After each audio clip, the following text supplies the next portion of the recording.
Well, welcome. It's been 3 years since I've seen you. I feel like we had this amazing conversation the last time that you did this, so long ago. And I just remember thinking, we're going to be best friends. We're going to hang out all the time. And this is the first time that I've seen you. I don't know what happened. Well, LA is a big place, and you live like in the mountains in like a hidden oak valley somewhere. Something like that. Yeah. That was a barrier. That was a barrier. Like I take best friends who live in Santa Monica, and I'm like, you live in Dubai, have a great life. Right. Well, you're an East Sider, and you're the first person that I've had over to the downtown outpost of the podcast. Hey. We're breaking in this new space, and it's very exciting to be in downtown. Feels very and cool. now I'm proximate. So perhaps we will part ways after this and then and rejoin for social frivolity. Yeah, well, there's so many restaurants and things down here that I need a reason to try. Right, well, I'll go with you. There we go. When I go on your Instagram, I'm like, he's always hanging out with super cool people having a great time. Like I have FOMO looking at your Instagram. But there's a lot of problems with social media. But one of the good things is that even though I haven't seen you in 3 years, like I still feel very connected to you and everything that you're doing. So I'm just delighted to have you here today. I love talking to you. I mean, we talked for 3 hours last time, and I felt like it was 30 minutes. It's such a fun mind meld. So I'm happy to be back. Yeah, well, excited to get into it with you today, although I will admit at the outset, I'm feeling very naked right now. I'm like a control freak about this whole thing. And when I have a guest on, I do tons of research. And quite often somebody has a book coming out, and I make a point of reading that book so I know what to talk to them about. And we had this conversation offline over the last day, because your book is coming out. I have not had the opportunity to read it yet, and we wanted to go ahead with this anyway. So we're going to talk about a book that I have not read, which so I'm feeling vulnerable. Which I think is very appropriate, because no one listening to this has read it either. That's true. It's like them getting to ask me questions of like, why should I read this? Right. But the ballast of like who's in control of this podcast has shifted. Now you have to shoulder some responsibility to make it go. Well, but also that kind of makes sense. Like, I need to convince you that it's worth your time, you know? And that's hopefully what I do. Right. Well, first of all, I'm super proud of you that you got this done. When we first spoke, it was the very beginning of this adventure. You had set about beginning to crack this book open. And the very beginning. It took you 3 years, but you did it. Yeah. It was about... It took me about 2 years to do it, and then you turn it in, and then it's a year until it comes out, more or less. You know? So there's a lot of refining and all these amazing details that publishers are really good at, which I am not.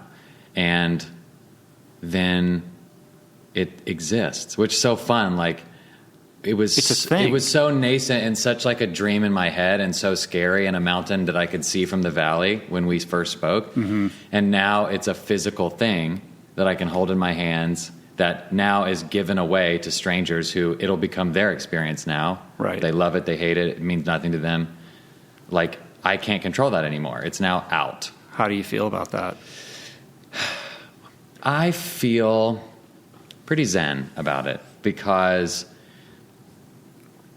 I live in LA surrounded by a bunch of artists who make art. They make TV shows, they make music, and I've witnessed them process this experience where they work on an album for years, and it comes out. Maybe there's some chatter about it, maybe not, and then they're like, wow, like, what do I do? It's not like when you give birth to a child and now you have to raise the child forever, and it's out and it's a thing, and then whether it catches the zeitgeist of culture or not, there's not a lot you can do about it. Right.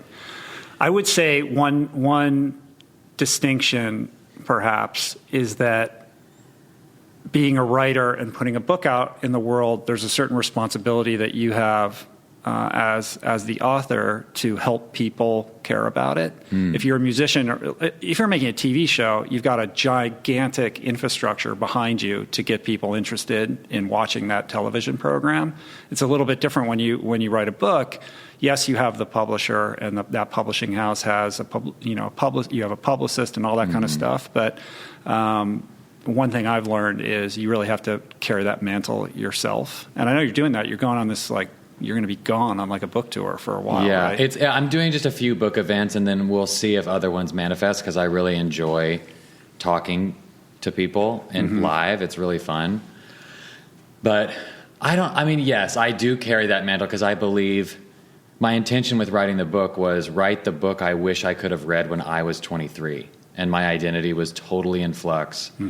And I was evangelical Christian and gay and didn't know how to reconcile those things, and was doing my best. And I wished I had somebody a little further along that I could find that would speak my language, because a lot of times the sexuality faith thing is such a precipice that when people really reconcile it, their faith and they're so wounded by the tradition in which they were raised that they reject it completely. And so when I was still in it, I was trained to fear people who rejected the faith as deceived and wrong. And so I feared them. So I couldn't find someone who was still speaking my language, who could usher me into a new way of thinking. And so I feel the burden of doing my best to make sure young me, whatever that looks like, right, gets the chance to read this book. It's interesting. You rejected the notion of being the rejecter. Yeah. And it's this journey to finding this middle place of comfort with faith and your sexuality. Yeah. And on the face, we chatted a little bit about this in email, on the face of the book, it sort of seems like this is going to be a book about finding your passion and lighting out on the territory and exploring your finding your dream by rejecting corporate America. And perhaps that's the hook on the lure that might bring in that young reader. But then you kind of hoodwink them and take them on this journey that has a lot more depth and nuance to it. Yeah, which I think is a big part of being human, where you, especially when you're young, have lofty goals, big ideas for your future, and you go forth and reach for them, and then you might realize that they're counterfeit and they're not what you thought, and you reject them, and you try something else. And really, all of that pendulum swing seesawing of life and seasons of life is a search for self-acceptance, identity, completion, wholeness, and walking in that. And so what I thought was, I want my dream career, and I want to be a writer, and I want to be known as an adventurous guy who does risky things, was really kind of the smoke from a deeper fire of, I want to be okay with me. And my bike trip really started peeling those layers back. Once it got real hard, once it got no longer cool and fun, and it just became laborious, and I really wanted to quit and all these things, it started to teach me lessons that I didn't even anticipate. Right, am I doing this because this is what I really want to do, or am I doing this because I want to be known as somebody who would do this? Exactly. Right. Which is, I think a lot of people never differentiate those two things, and they don't realize that they're actually performing in such a way to be known as blank. But it was in the doing that you had to, the doing was the vehicle for answering that question for yourself. Right. There's a lot of talk in the Christian world, and maybe outside of it as well, about what legacy will you leave? What's your legacy? What's your legacy? Which is a beautiful idea, but also is the same thing as how do I want people to talk about me? What will my reputation be? And I don't know. I think if you're worried about your reputation rather than worried about who you are first, and let your reputation radiate out, and don't worry about how you're coming across, worry about who you are, and then how you come across will be great. I think people get the dominoes out of order. Yeah, well, it's difficult. It's really difficult. Because that requires the hard work, the heavy lifting of looking inward. And I think most people are either afraid of that, or we're just socially conditioned to not do that and to get our validation externally. I listened the other day to your Yuval Harari interview, which was fantastic. It's the best one I've heard of him yet. And it's not often that you listen to a podcast and change your behavior the next day. But I've never meditated in my life, except like once when my friend gave me a group meditation for my birthday. And the way you guys spoke about his meditation practice, and really specifically when he said 18 years ago, he did, is it Vipassana? And his teacher told him to just think about his breathing for 10 minutes, and he couldn't do it for 10 seconds. And just being centered and starting your day like that, I woke up today and sat in my bed and found like a YouTube guided thing and just grounded myself in my body and really listened to my breathing for 10 minutes. And then if a thought came in, I observed it outside of that thought and let it float away like a balloon. And it was this amazing moment where I started my day realizing that I exist, that I am here, that is amazing, and that I am worthy. I don't know. It was this... In just one 10-minute meditation. And this That's amazing. Tiny little moment of your day, just starting your day like that. And it was, I don't know, it was really impactful and simple and felt like a little blessing on the day. And I think it's going to be a new practice. I mean, Yuval, it does 30, 45, 60-day silent retreats and meditates 2 hours a day.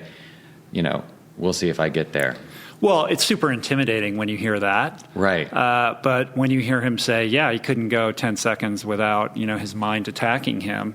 And then in the wake of these 3 gigantic books that have quite literally reshaped culture and how we talk about so many issues, for him to credit those books, the ideas that he formulated in order to write those books, so almost solely to his meditation practice, is one of the most profound, the through line. The through line that really hit me and was the impetus of the challenge that changed my behavior was, he said it teaches you how to focus, or the way he says it, focus. Or I love his accent.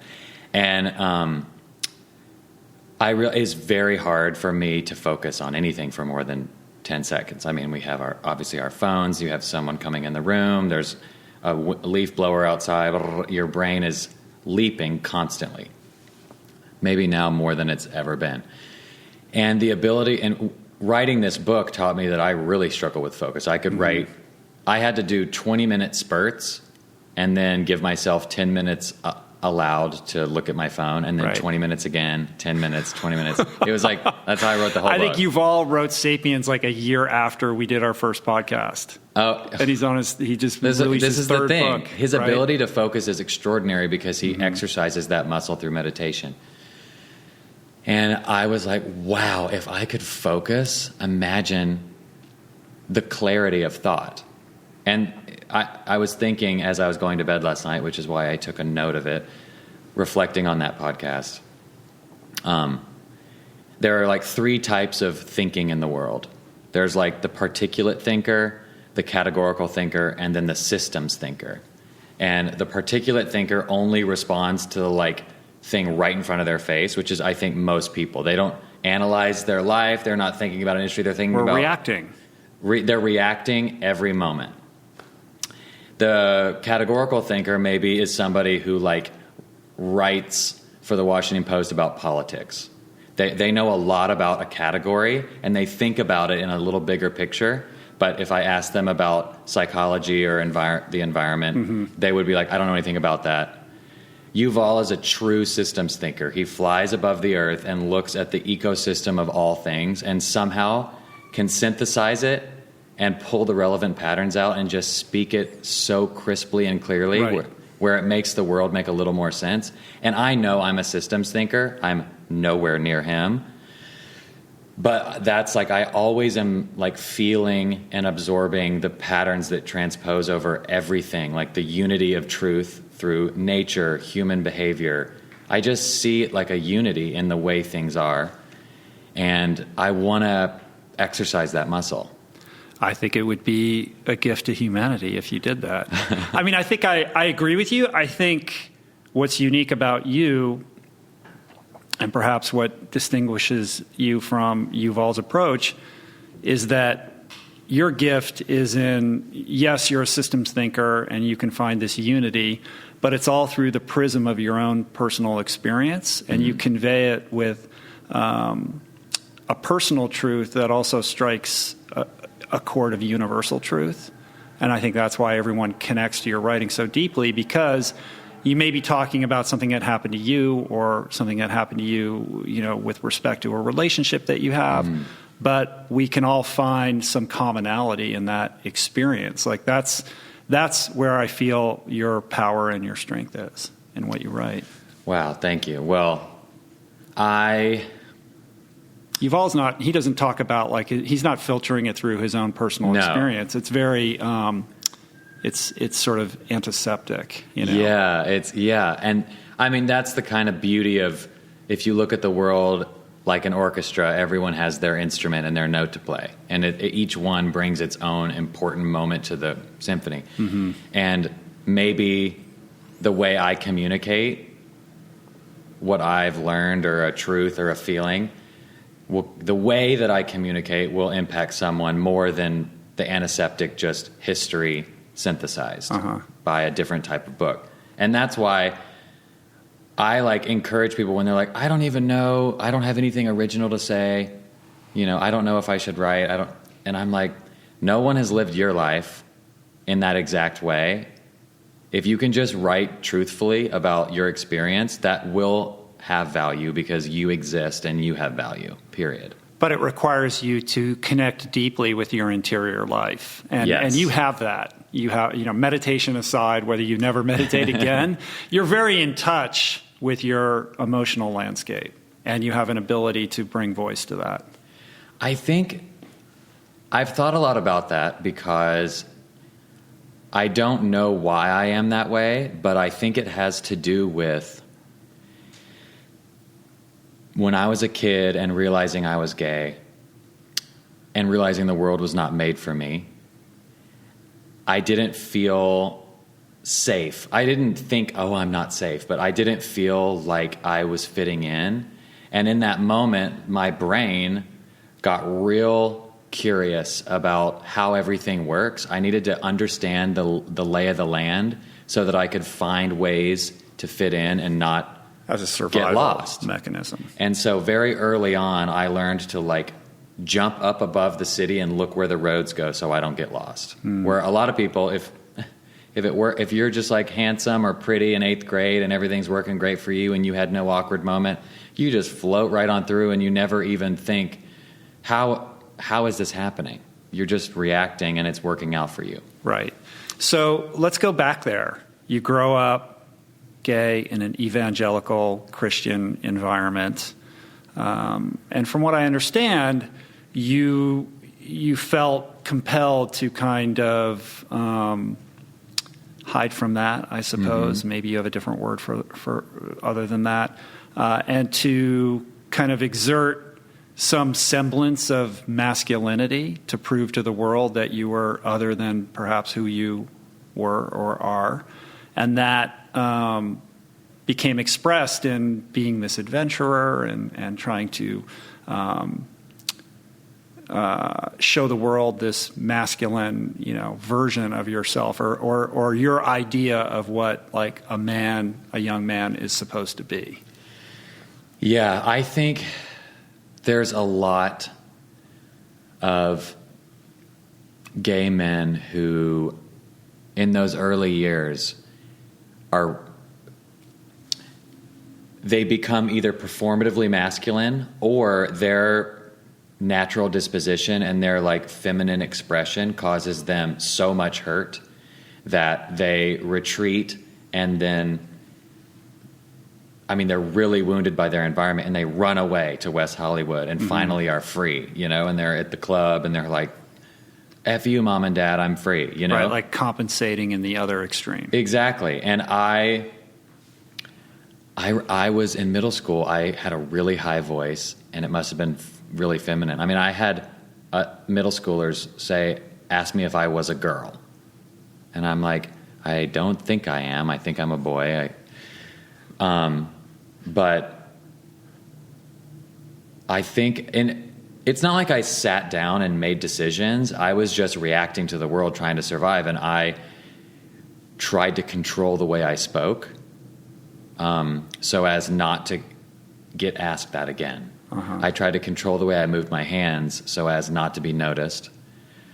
I learned to be funny and silly and wacky.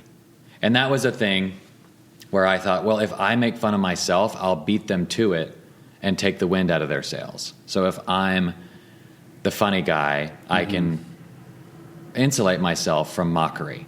And just all these and survival. It worked. And it worked. It worked really well, to the point that by sophomore year of high school, I was pretty popular. I was really well liked. By junior year, like, all my best friends were like the football and baseball players, straight guys. And I don't know, like I was able to, I don't want to say hide, because I didn't feel like I was hiding. I just felt like I was me, but I was playing the game that everyone plays to fit into the world that they're in. But you knew you were gay. I knew I was gay. I knew something was quote unquote wrong with me in third grade, because the kids were talking about boners, and they asked me what gives me boners, and I said bodybuilders on ESPN, and they laughed. And so I was like, uh-oh, I can't talk about this. And then in seventh grade, I learned what the word was for when you like that stuff, when you are a boy and you like boys. But I didn't know that it wouldn't go away. I thought maybe, like many people do, it was a phase. And as senior year approached, I realized this probably isn't going to change. Like, this is who I am. Right. And at the same time, I was willing to believe that God could bring a woman into my life that would inflame my passions. And, you know, maybe I'm not attracted to all women. Maybe I'm only attracted to my future wife. And when God brings her into my life, it'll be hot and heavy, and I'll make all the church happy, and it'll be great. Yeah. Well, that has to be coming directly from the doctrine that was getting hammered into you every Sunday, right? Oh. In this evangelical and it's not always hammered. It is the, like, death from 1,000 cuts of just talking about, one Sunday they'll talk about how people who interpret the Bible to get what they want are actually deceived. You know, they're taking the Bible as a buffet, and they pick and choose what they want just to serve their own self. And so you're taught that's the worst way to think. And you're taught, you know, a verse in Jeremiah, the heart is deceitful above all things. So I'm thinking, okay, so if I want something and it's not approved in the Bible, then that's me rejecting God's word, and that's me being selfish and seeking. That's me just being self-seeking, and therefore I need to repent of that, and I'm just a selfish asshole. And that's a super highway to a shame spiral. Total shame spiral, because the real kicker is sexual identity is also tied into behavior. And so it took a while for the church to get this language down, but they were like, it's not a sin to be gay. It is a sin to act on it. And then they'll say things like, God gave you this challenge. He doesn't give you anything that he doesn't know that you can accomplish. He won't give you anything you can't handle. So he gave you this calling to celibacy as an invitation to true godly wisdom. And that's a real burden, but you're lucky. Thank you very much for that. Well, and I believed that. I was like, wow, I must be so strong that God trusted me with this burden. And did you have anyone that you could talk to, honestly? No. I had friends who I knew weren't super Christian and didn't take it that seriously. Uh-huh. But because I was so deep in the faith and like wanted to prove how good of a Christian I was, I couldn't find someone who was higher up on the piety scale who was okay with gay marriage or being gay. So I couldn't find someone in authority to look to. I could find people, quote unquote, below me on the piety scale who would just like would drink and smoke and they were just like hedonistic. And so I'm like, well, thank you for accepting me, but you also accept a lot of other things I don't believe in, so that's not really helping. Right. And your parents, did they have any awareness of what was going on with you? They did. My dad, apparently, when I was 2 years old, asked my mom, do you think Jed is gay? I don't know what I was doing, but and my mom was really hurt by that because she is a deep Bible-believing Christian woman, you know, and was like, why would you speak that over our son? And I then just, my dad's, then they got a divorce, and my dad was cheated and went to be with my stepmom and blah, blah, blah. So it was a whole hectic, chaotic world. My older sister was really damaged by the divorce. My younger brother had like physical disabilities that they were really, it was chaos for my mother. Mm-hmm. And so she couldn't really worry about that. Not to mention in this time in the 80s, all of a sudden she sees on the news that gay people are dying by the tens of thousands by a mystery gay cancer. Right. And at the church, they're saying, see, the rewards for sin is death. And so, well, A plus B equals C. That's easy. Let me pray that this curse doesn't fall on Jed, which I totally understand her mindset there. And I learned to not rock the boat. As I got older, my sister is dating drug dealers. My little brother has his medical issues. And so I'm like, okay, I got to get straight A's. I got to be the best kid. Mm-hmm. I can't rock the boat. And that continued. That's a heavy burden to carry as a young kid, too, on top of all the rest of it. And I just learned to do my own thing and do well. I was student body president in my high school, and my mom didn't know. Yeah. Really? Yeah, until graduation. And I was like, I have to get there early. And she was like, why? And I'm like, well, I have to give a speech. And she's like, why? And I'm like, I'm student body president. And she was so mad at me that I didn't tell her. But I had built up this thing of I'm independent. I do my own thing. I'm not in your hair. Right. And on some level, as somebody who's carrying a certain level of shame, whether consciously or unconsciously, to compensate by being this achiever, right? And that's actually big in the gay community. The internalized shame creates superhumans because they're so intent on proving that they are worthy that they make a lot of money, they get good jobs, they get a nice car. Mm-hmm. That's a big thing. And so was there a moment where you had a reckoning with this and became okay with being outwardly, comfortable with it? Or was it a slow progression of acclimating? It was a slow progression and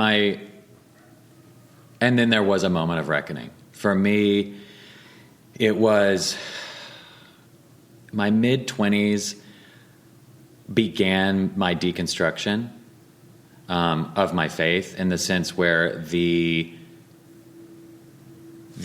infrastructure of my life, which my mother had blessed me with to keep me safe and make the world make sense. It's actually scientifically proven that when you raise a kid in a structured environment, like in a faith community, they are better prepared for the world than if it's chaos. And so I'm so grateful for that. But then as I'm finding it for myself in my 20s, becoming more and more adult and diving deeper and deeper into, okay, if I'm gay and Christian, well, I'm tired of this. I need to figure it out. And so I went all the way. At like 25, I went to gay conversion therapy meetings. Oh, you did? Oh, my God. Tell me more about that. Well, yeah, well, it started with an elder in my church really confronted me and said, you need to figure this out. And I was like, okay. And she said, I know a couple men who had this struggle and God healed them of it, and now they're married with families. And you should meet with them. So I met with a couple of these men, and one of them was inspiring. He was fun, he was chatty, he had a beautiful wife and a daughter, and he was just like, I lived the wild gay life in my 20s, and I couldn't shake the shame. And, I went to these meetings, and God healed me and brought my wife into my life, and now I'm happy. And he's like, it's not that I don't feel those feelings anymore. He's like, I'm still attracted to men, but I choose my wife. Wow. Yeah. And I was like... And you're like, but dude, you're gay. Oh, 100%. I'm like, bro, you're gay. But I also don't... I believe he does love his wife, and I believe they may have a great marriage. I mean, it seemed like they did. Maybe they were putting it on their best performance, but I was like, this is a real way of being. And what's interesting is in that season of life also, I had begun working off and on in Uganda for the charity Invisible Children, which we talked about last time. And there, especially in the traditional North, you don't marry the person you love so much as you marry... Families set it up. It's a good deal. She's fertile. She's not barren. She'll give you 10 kids. Your kids can work the land. Your family will grow. Marriage is a business arrangement, not an expression of ultimate self-actualization with another person. And that's a very individualized American Western idea. And so I had seen marriage, especially in the Bible, is not just find your true love and live happily ever after. It really, God maybe intended marriage to be this strategic partnership where you choose the person daily, even if it's hard. And so I was like, maybe that's what I'm meant to do. Maybe it is what I said before about the heart is deceitful. Maybe I'm being selfish wanting love. And so you go to gay conversion therapy. Yeah, which was this big meeting. I went to this other guy's house, and he was less believable in the sense that he seemed unhappy. He seemed unhappy to take me to this, which was interesting. Because in my mind, he was living my dream, which was he had been healed of this thing that caused conflict in my life, conflict in my family, conflict in my community, the fear of loss of my entire Christian community. And he had been rescued from it by God and was living with a wife and kids, and he was willing to take me to this meeting. And yet the feeling I got from him was that there was an invisible gun to his head making him take me. I feel so bad for that guy. And he's begrudgingly bringing you, knowing that he's feeling introducing it as a duty. You to this burden that he's carrying. So I went to this meeting, and it was this bald man on stage, and they're singing worship songs, and then he's talking about, you need to let go of whoever molested you, whoever hurt you, whoever, if your mother who overmothered you, your dad who abandoned you, whoever. Because that's the only reason that you could there possibly has to be a cause. Right. Scream out and forgive them. Forgive them right now. And so I'm standing there nobody did anything to me. I loved my childhood, every minute of it. What do I scream? And everyone's yelling, and it's just this weird cacophony of noise. And then there some testimonies get up, and I'm looking around the room, and there's a verse in the Bible that I'm going to paraphrase what Jesus says, but it's like, I come to give you life and life abundant.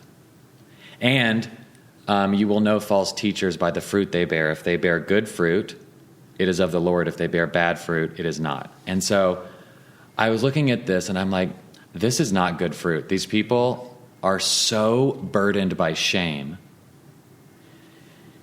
and they are not alive. They are not radiant. The people on stage who are supposed to be beacons of hope are like cold, dark zombies. The people in the audience are zombies. The guy who brought me is a zombie.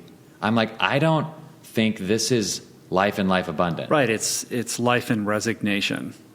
And my brain started like going through like all these like factors of, okay, well, if you're raised with false shame, let me just like imagine, what if God is actually cool with me being gay? And yet all of society tells you it's shameful. You're raised in that shame, and you misappropriate the feeling, or you misapply the feeling of shame as God's judgment, but it's actually your community's judgment.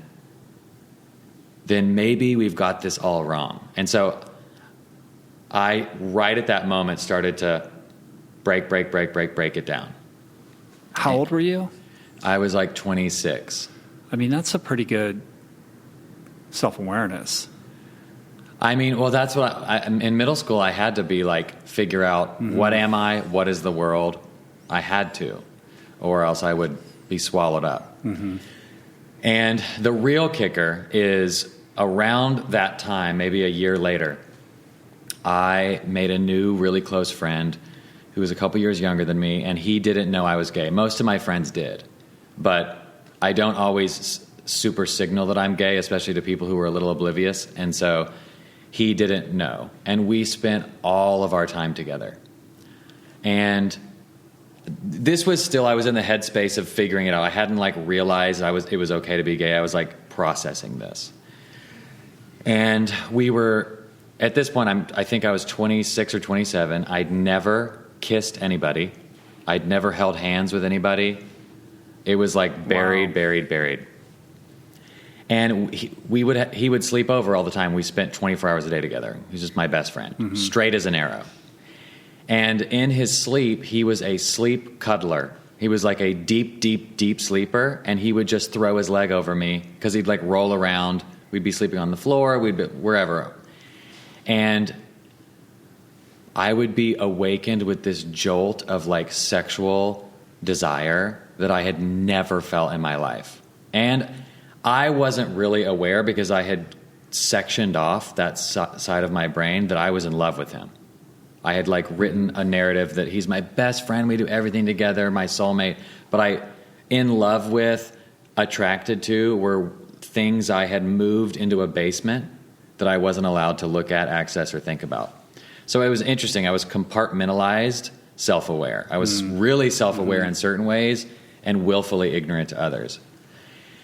And he would do this sleep cuddling all the time. And one night, he was like laying on top of me, basically, in his underwear. And in this like rage of desire, I put my hand in his underwear. And he woke up. And this is my best friend who doesn't know I'm gay, and I'm touching him in his sleep, basically molesting him. And he woke up, and that was to this day, darkest moment of shame I have ever experienced. It was a feeling of out-of-body shame where I was looking at myself and I didn't recognize myself. I was like, oh my gosh. And I will never forget, he said, he sat up, it was in the dark, and he just goes, he said, we have to talk about this. I'm an adult, I'm not 6 years old. Meaning, like, implying, like, I'm molesting a child or something. And when I tell you that landed on me like the hardest, I mean, that's definitely the hardest thing I've ever heard. And we processed it over months, and we're still best friends, and he's the most amazing. He gave me the most grace and the most forgiveness. But that was the true moment where I was like, if I don't tackle this head on, and if I don't open all the doors in the basement, this is why Catholic priests do this. Right. This is why when you think you've got something under control, especially sexuality, you don't. Yeah, the unhealthy expression of repressed sexuality and emotion. Wow. And it will express itself. You think it won't, it will. That's super 100% of the time. And so that's amazing that you were able to navigate that with your friend, though, and maintain that. Well, that's a testament to his wisdom, kindness. I mean, he's one of the most amazing people in my life and always will be. And he is a similar person to me where he seeks first understanding. He is a very confident, safe person. And so as we then processed me and he learned about my journey with sexuality and the repression and all these things, he reached a place where he was like, bro, I get it.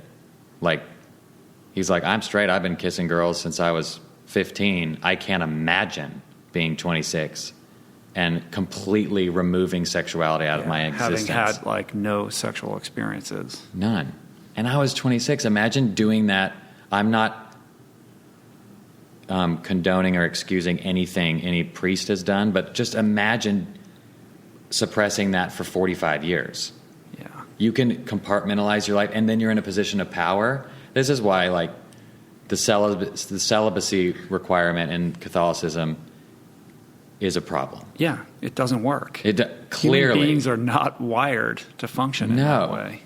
And it does certainly what happens is not honor God. The prohibition on marriage just attracts that type of person to the priesthood. And I'll tell you, when I was deeply in love with God, wanting to serve Jesus, and people told me that I couldn't get married, and I wanted to be a good boy, and I wanted to excel, I was really attracted to that. I was like, well, then maybe I can marry God and then be in a position of, like, respect. And finally, like, I can turn in this thing, this ball and chain in my life for a crown on my head. Like, what a great exchange.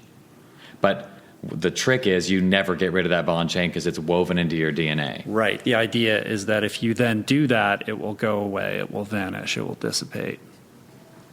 That has to be similar to what goes on in the minds of so many of these guys.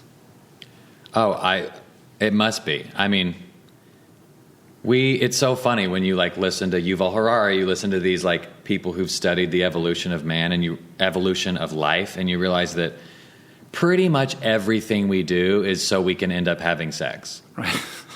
Like, why do you brush your teeth? So your teeth are white, so they're not falling out of your mouth, so that someone doesn't think you're gross, so that you can kiss them, so that it's like, why do you want a good job?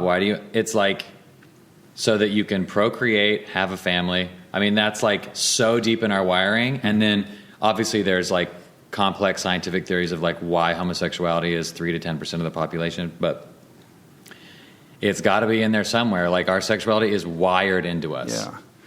Well, it's interesting to me that this was going on right around the time you were 27, which, if memory serves me, is kind of around the same time that you had this idea to do this bike ride, right? You announced it 3 years before you actually did it, and you did it at 30, right? So what is the relationship between that desire to embark on that adventure and this kind of internal struggle that you were having, coming to terms with your sexuality and who this person Jed is? Well, it's a perfect example of me still operating in a compartmentalized fashion. I was dealing with my sexuality, deconstruction, faith thing over here, and that was giving me deep anxiety in my core. And yet I was in my job and I saw 30 coming and I was like, whoa, when you're 30, you aren't a kid anymore. You're not allowed to just, like, not know what's going on. That was like when you're in your 20s, like, whoa, 30. And I was in a job I loved, but it wasn't a job I really chose for myself. It was a job I was working with friends. I was doing important work. But I was like, if I can choose my own career, now's when I should do it. And what do I want that to be? And so I thought, wow, I need to pursue my dream career of being a writer. I'm too young. It's, like, embarrassing to write a memoir in my 20s because, like, I just got to Earth. Like, what am I doing? So give me let me go on a wild trip, and then at least if I write about that, it'll be objectively interesting. So the idea of writing about it was integral to the idea itself. Yes. So there was this idea, on some level, you were harboring this dream of being a writer. Totally. It's hard to imagine you doing anything differently, and I have a very hard time picturing you in law school.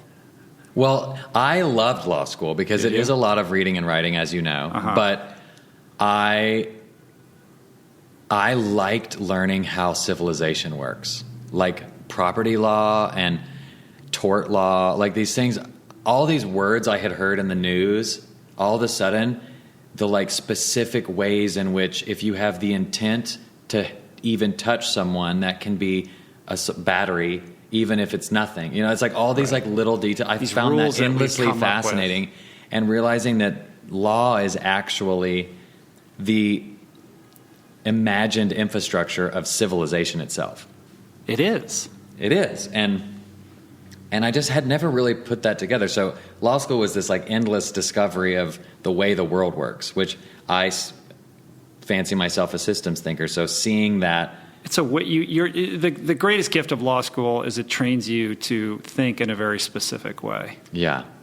And I kind of didn't ever think I would be some fancy John Grisham trial attorney, or I didn't know. I didn't know. I just thought maybe if I get this tool in my tool belt, it'll influence the direction of my life. But how much of it was driven by that child inside of you who's trying to be the good boy? 100% of it. Yeah. I was like, I need to be impressive because the core of a big piece of my core being is a blemish. Mm-hmm. Fast forward to you sitting in an office working for a cruise line, right? Like as in-house counsel. Oh, that was and that was the perfect example. That was during law school, and it was a perfect example of I made more money that summer than I'd ever made in my life, and it was lifeless. I mean, I made some really good friends that summer, as like human beings are always interesting and fun, but just the work itself. That I'm so glad I did that, because that really woke me up quickly to, oh, you are not the type of person that can survive this. Like, you will die in a cage. Mm-hmm. And so that's why I was like, okay, well, I'm just going to go work for this charity and make no money and be their lawyer, because I got to do something else. Right. And these were guys that you met at USC Film School, right? Mm-hmm. And for people that didn't listen to our first conversation, Invisible Children, this is this incredible nonprofit organization, most famously known for the Coney 2012 video that like exploded the internet. Listen to our first conversation. We go really into it. Yeah. Which is the only time I've ever done that on a podcast. Really? Yeah. Talked about that chapter in that way? Mm-hmm. Yeah, it was a complicated thing. What happened with that? It's very hard to unpack it. Yeah. And that's a cool gig, right? If you're going to be a lawyer, working with your friends, traveling back and forth to Uganda and DC, and meeting with Samantha Power and the Obama administration and getting laws passed. I mean, that was really cool. Yeah, and you're like 5 seconds out of law school. Yeah, and yet I was really aware that it wasn't something I had chosen. I had come alongside my friends to help them do a thing, which was I did for 5 years and was really life-changing, no doubt. But I did feel I felt, I don't know what it is, to use Christian language, I felt a calling on my life that I had something I was supposed to do. It's interesting that you had that awareness, because juxtaposing that against this drive to be perceived in a certain way as this, good person doing important things, most people would have relented to, the gestalt of the responsible, path of security and, the high-paying lawyer job, and stayed with that for perhaps decades, only to act on that impulse, when it might be too late. Well, and I don't want to give myself too credit, because I didn't have college debt. I had a lot of financial aid at USC. And then my parents paid for law school, because I'm a privileged kid from Nashville.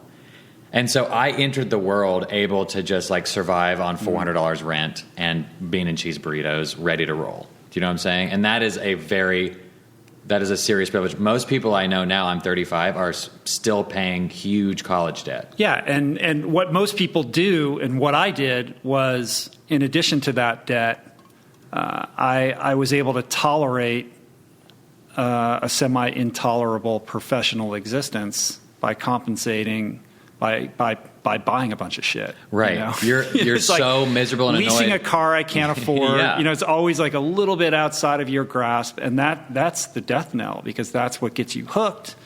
And that's what leads to that idea, like, oh, I can't ever leave this because my life is now big and I have to maintain this. Right. Oh yeah. The accumulating of things that they were Band-Aids for your frustration. Because what else are you going to do? Otherwise, you go to sleep and you go back to the job again. Well, and that was the real circumstantial privilege of immediately beginning my professional life working at Invisible Children. I was surrounded by people making pennies who were there for the passion of ending a war in Central East Africa, and interns volunteering their time. So it was very uncool if I pulled up in a BMW.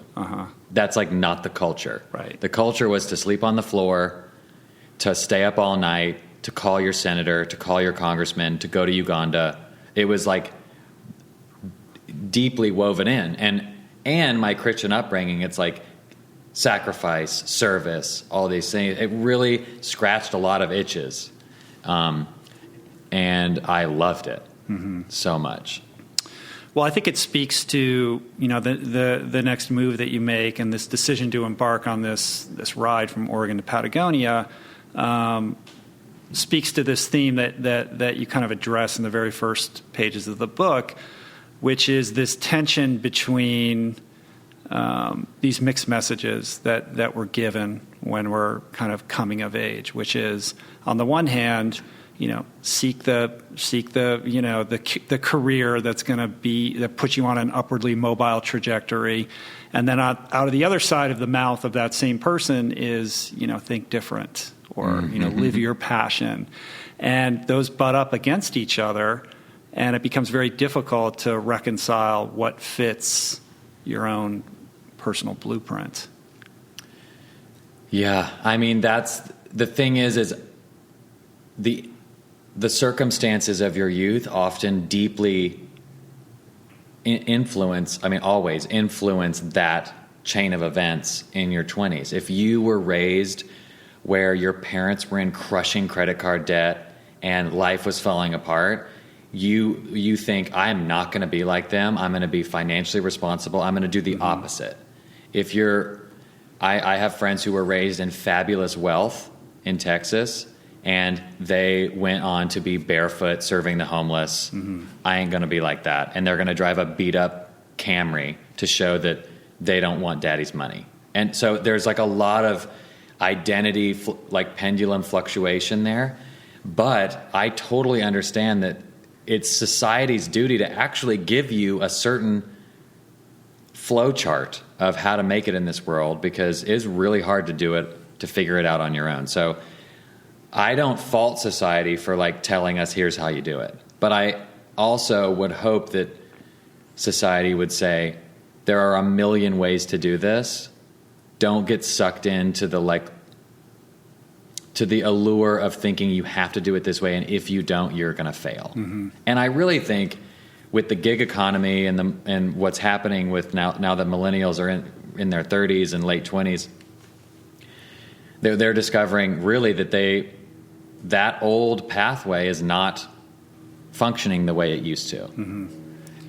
And that's why, I mean, I don't know the stats, but huge numbers of people my age and younger don't work in offices, don't have traditional jobs. Do you know anybody that has a normal job?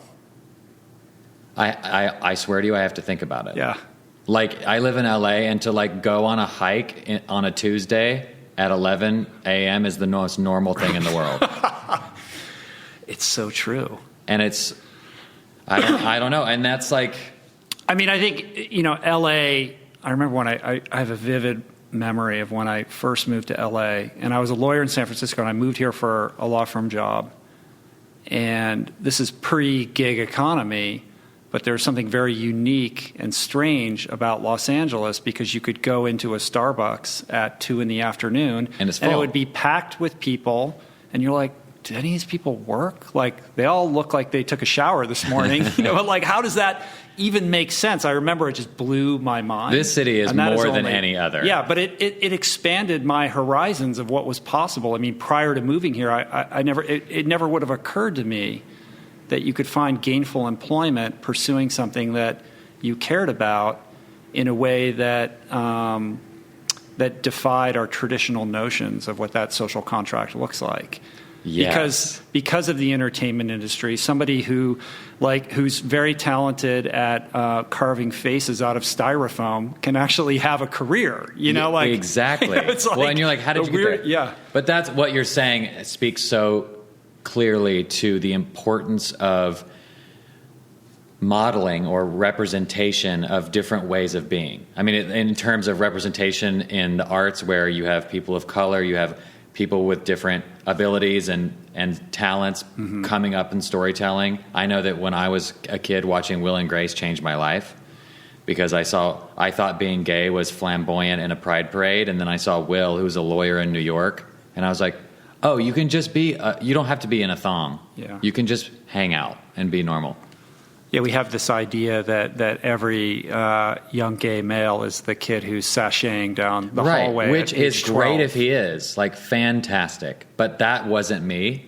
And so I didn't see I thought, oh, okay, all these things that the Christians are saying are true. You either become hypersexual and hate God and you're in a parade. This is like, I don't want to assume that that's true. I'm just saying that's what I perceived. Mm-hmm.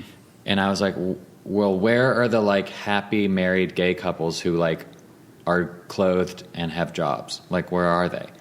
And that was what really powerful with Will and Grace. And then seeing, that's what I love about all the different people you have on your podcast. They show you like all the different careers and adventures they've been on and expertises. You see modeled different ways of making it in this world and contributing something important. And that's really encouraging to me about Gen Z or whatever it is and millennials figuring out what they're doing. I think there's going to be a lot of surprising contributions because of a certain level of just modeled access to I think that's right. ways of being. I think that's right. I mean, I think you see it. I mean, you see it manifest already. You know, people who are driven not by salaries and 401ks and benefits, but by impact. Like, how is taking this job going to move the needle in terms of making the world a better place? Like, that's certainly nothing that occurred to me when I was looking for my first job or my second job or my third job. But that is very much the mindset of young people now. And amidst all the craziness and the chaos and the lack of civility and everything that's going on right now, that gives me tremendous hope and optimism for the future. Me too. And I wonder, I mean, you have kids this exact age of just, I'm so curious about what the brandification of identity is going to do to young people, where you're like worried about your brand in 8th grade. Like, oh, I need to wear this shirt. I need to post this photo. How many likes is it going to get? That's such a tired conversation. Everyone that's a parent is like freaking out. But I'm curious. I don't have skin in the game. How does it play out? Yeah, like, are they going to get burned on not getting a job because someone went deep in their Instagram and found something? Or are people going to become more open to just the fact that people grow and change? And I think we're going to have to be. Yeah, because your whole now life every is moment is documented. And I think this idea of generations is being accelerated. You know, it's no longer boomers, Gen Xers, Gen Y. It's like now every 3 years is a new generation. You know, my older boys are 22 and 23. That pendulum has swung towards analog. Like, they're really, I mean, that's interesting. Yeah, they have Instagram accounts. Maybe once a month they post. They're not on Facebook. They're not on Twitter. They're not interested. Yeah. You know, which is cool. Maybe that's a reaction to how my wife and I are living or just what they're seeing amongst their peers. But that was very interesting to see both of them make that choice. And now I have younger daughters who are very different from that. They're a totally different generation, even though they're only separated by a short number of years. I don't know how to delineate Christian influence from millennial influence of my own life, but I know making an impact was a really big deal to me always. Yeah. And I don't know if it's like, because you're a brand ambassador for Jesus, you need to be on your best behavior and you need to be an excellent brand ambassador. That's like wired into me in college and high school. And that's still a huge part of me now with my writing. My only dream is that some people who feel trapped in their identity, feel trapped in their tradition, and don't see a way out, read this book, and it just models the sometimes difficult, sometimes tender exiting out of that entrapment. Yeah. And what's fun about the time we live in is normally when you're a writer, you write a book and maybe you get some letters in the mail from people who were impacted by your words. Maybe someone writes a nice review. I write online mostly, and I see people being impacted by my thing. Yeah, the immediacy of it is astonishing, and it feels incredible. The very first sentence of the book is, if discontent is your disease, travel is medicine, which is such a fucking awesome sentence. How long did it take you to come up with that? I mean, the pressure, the first sentence of the book, it's like, it's so important. Like, I read that and I was like, it's so great. And I'm like, oh, thank you. How many versions of this sentence did you write? That's what I knew I wanted to say in the first sentence. And then I'm sure I wrote it a different way and would come back 2 weeks later and look at it and be like, close, but not there. And then, I don't know. I mean, I don't think my words are that precious. Like, I don't labor over them. If it makes sense, it can stay. If it's too cliche or too cheesy, it's got to go. And I just believe that. The book is called To Shake the Sleeping Self, and there's like parts of you that need to be removed from their comfort zone to even wake up, and you can't do it yourself. You have to remove yourself from the routine, from the thing and travel is a perfect way to do that. Right. So the architecture of the book is you're going to ride your bike from Oregon to Patagonia. We're going to go along for this ride with you, and you are going to shake the sleeping self. You are going to have this reckoning with who you are. And as we kind of talked about at the outset, going into it, the reader is perhaps lured into this notion that this is going to be, it's going to be a journey of self-discovery, but it's going to be so much more than that. It's going to be a reckoning of sexuality and faith and your place in the world and all of these themes that you then explore when you embarked on this, when you began this, when you decided to do this bike journey or you began the journey. What level of awareness did you have that this was going to be your opportunity to really work this out for yourself? And how much of it was, I'm going to do this crazy adventure so everyone, thinks of me as this, masculine, adventurous sort?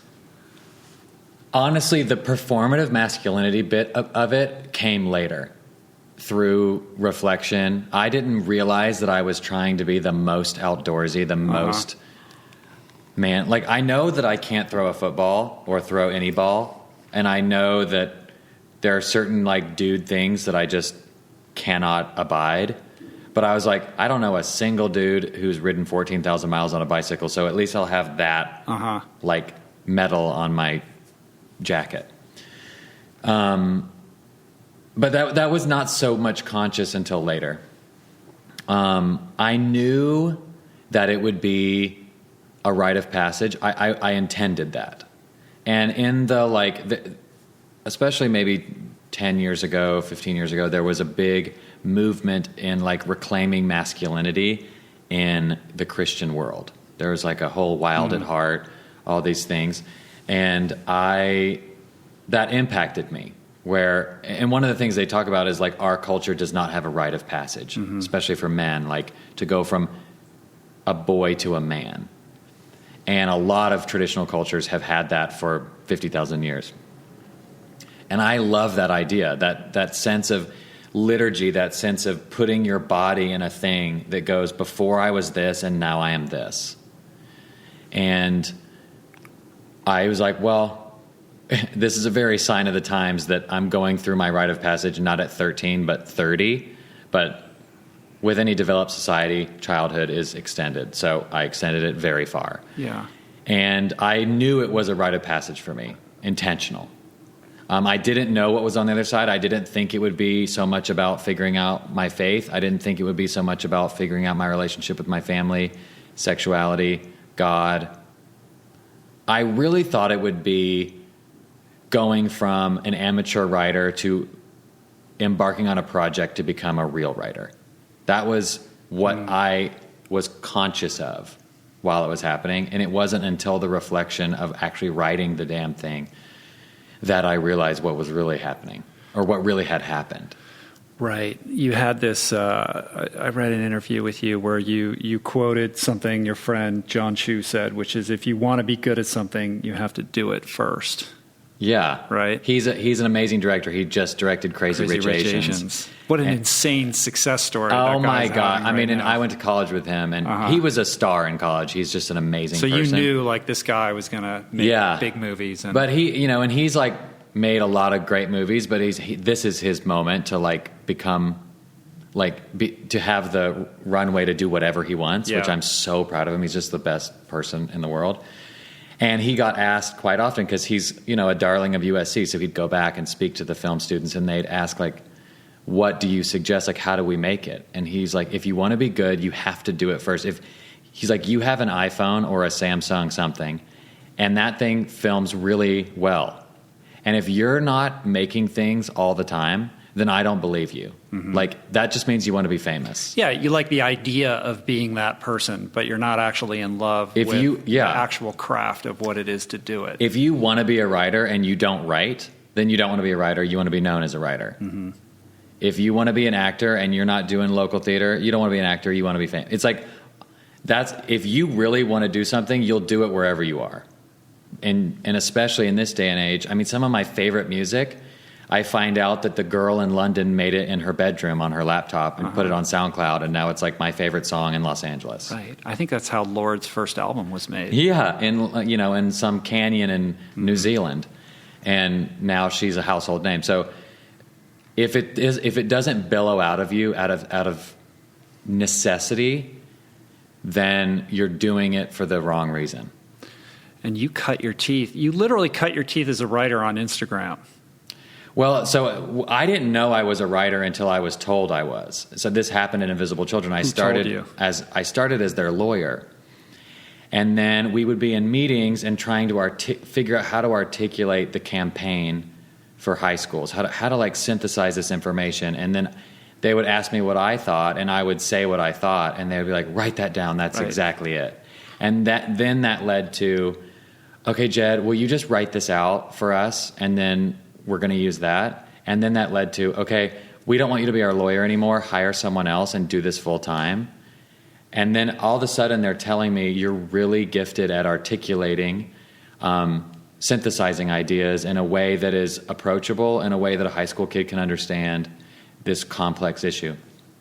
And it just kept being affirmed in me, just something I was doing naturally. And it was right around then that Malcolm Gladwell's book Outliers came out, and that concept of 10,000 hours was being talked about everywhere. And I was just sitting with some friends. I don't know what we were doing, drinking coffee, and we were like, what would you be willing, in our 20s, we're trying to figure out what is our 10,000 hours. Like, what would you be willing to even do for 10,000 hours? And for me, it dawned on me in that moment, well, I actually really enjoy writing, and my favorite thing in the world is underlining sentences in books. That's my favorite feeling when I read something and somebody says it and I didn't even know I didn't even know you could articulate something so perfectly that was just a gray cloud in my head. I didn't even know I thought until I read it. It would be my dream to create sentences like that. Uh-huh. And I would be willing to spend 10,000 hours doing it. And so that gave me the confidence when I started my bike trip. Well, it gave me the confidence to then commit to, I want to be a writer. I'm going to do this trip. I'm going to write about it. And also I'm going to write about it online and just, see if I'm any good. And I was just really willing to risk it and maybe be bad. Yeah. I don't know. But that declarative act of like saying out loud, I think is so important. Well, in the same way that's how your bike trip actually came to be, right? You had to like announce it. 100%. I mean, I am a coward. I love to cancel plans. I love to think I'm going to do something and then not. And so I knew I needed social pressure. And I needed to announce I'm going to do this thing. Everyone's got to know 3 years out so that I can't. I mean, it's not like road tripping to Yosemite. It was a year and a half on a bicycle in countries where my mom told me I would be beheaded. So that's like a big deal. I needed to really psych myself up. And in this 3-year period of preparing to do this ride, actually there wasn't that much preparation, right? There was 3 years in between announcing it. Yeah, you were acclimating to the idea of it. But during this phase, it didn't dawn on you that you were, in certain respects, walking in the footsteps of your parents who were made famous by their amazing trek across America, which we talked about last time. Right. But it's like, how is that possible that it didn't occur to you that you were doing something that was so similar in so many ways to that defining, act that they are most well known for? Really looking back on it, I think a lot of that has to do with this theme of compartmentalization that we've been talking about. In order to not ruffle the feathers of my family, I really built my own life. I went to high school alone. My sister and brother went to different high schools. I just really felt autonomous. And so that's what's funny is like I didn't acknowledge that I was the result of an amazing family, of an amazing upbringing, of an incredible faith tradition, of a sense of safety, of creative parents who encourage creativity and fearlessness and do what you love. I thought I was this unique flower that grew in a desert. And, that was just a real awakening when all of a sudden you're literally imitating your parents almost exactly. And their vocation, like travel, writing, memoir. I thought I had invented that category. It's incredible how willfully ignorant I can be. I want to explore the faith aspect of this a little bit more deeply. Like in the process of this adventure that you go on, and in the wake of that, and now writing about it, like where are you today in your relationship to Christianity, your faith, the evangelical church? I've really been influenced by a teacher named Father Richard Rohr. He's a Franciscan friar, I believe, and he's written a lot about non-dualism. And similar to these amazing writers like Thomas Merton, and he's kind of expanded outside of Christianity is just this or that. You believe Jesus is the Son of God or you don't. You believe he literally rose from the dead on the third day or you don't. You're a Christian or you're not. And there's such a simplistic view of the world. And what Father Richard says is the path to enlightenment is to transcend and include.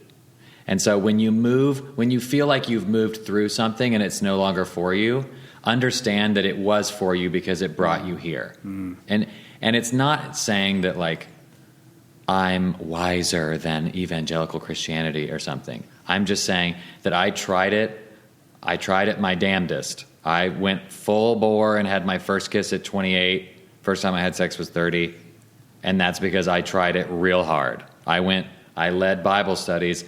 I would like leave law school every Tuesday, every Friday, and lead these high school Bible studies because I was like, I'm going to be the best. I'm going to like fail my classes. I almost failed a semester of law school because a friend of mine went into a coma, and we did intercessory prayer every night. I didn't sleep. I didn't even go to classes trying to save him, which didn't work. And I mean, I did a full bore that, and that worldview did not serve me, to speak very pragmatically. And yet it certainly did serve me. It like gave me a lot of the infrastructure of my mind, which I now hold very dear. And so, but to transcend and include is to thank it for what it is, but and understand that it's incredibly integral into the fabric of reality, but also there's more. And so I would say I still might call myself a Christian. I would call myself a mystic Christian in the sense where I reject is a strong word. I do not feel drawn to evangelical Christianity's obsession with certainty. Either you believe the Bible like us or you're deceived. You know, like, this is exactly how old the earth is. This is exactly what God meant. There's just a lot of obsession with certainty, because when the world is chaotic, it's actually nice to know some things for certain, and to have somebody stand on stage and tell you life is exactly like this. And if you do A, B, and C, you're going to live for eternity in paradise.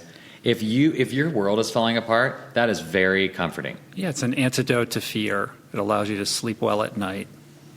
And so I really respect and love that, and I love Jesus, and I believe a lot of things about Jesus, but I just don't believe in the certainty and the exclusion and the tightness of that narrative anymore.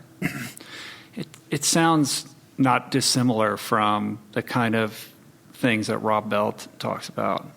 Well, that's, I mean, the ever-widening circle. If you go on this journey and you have the disposition to be curious about other ways of thinking, and you don't lock in.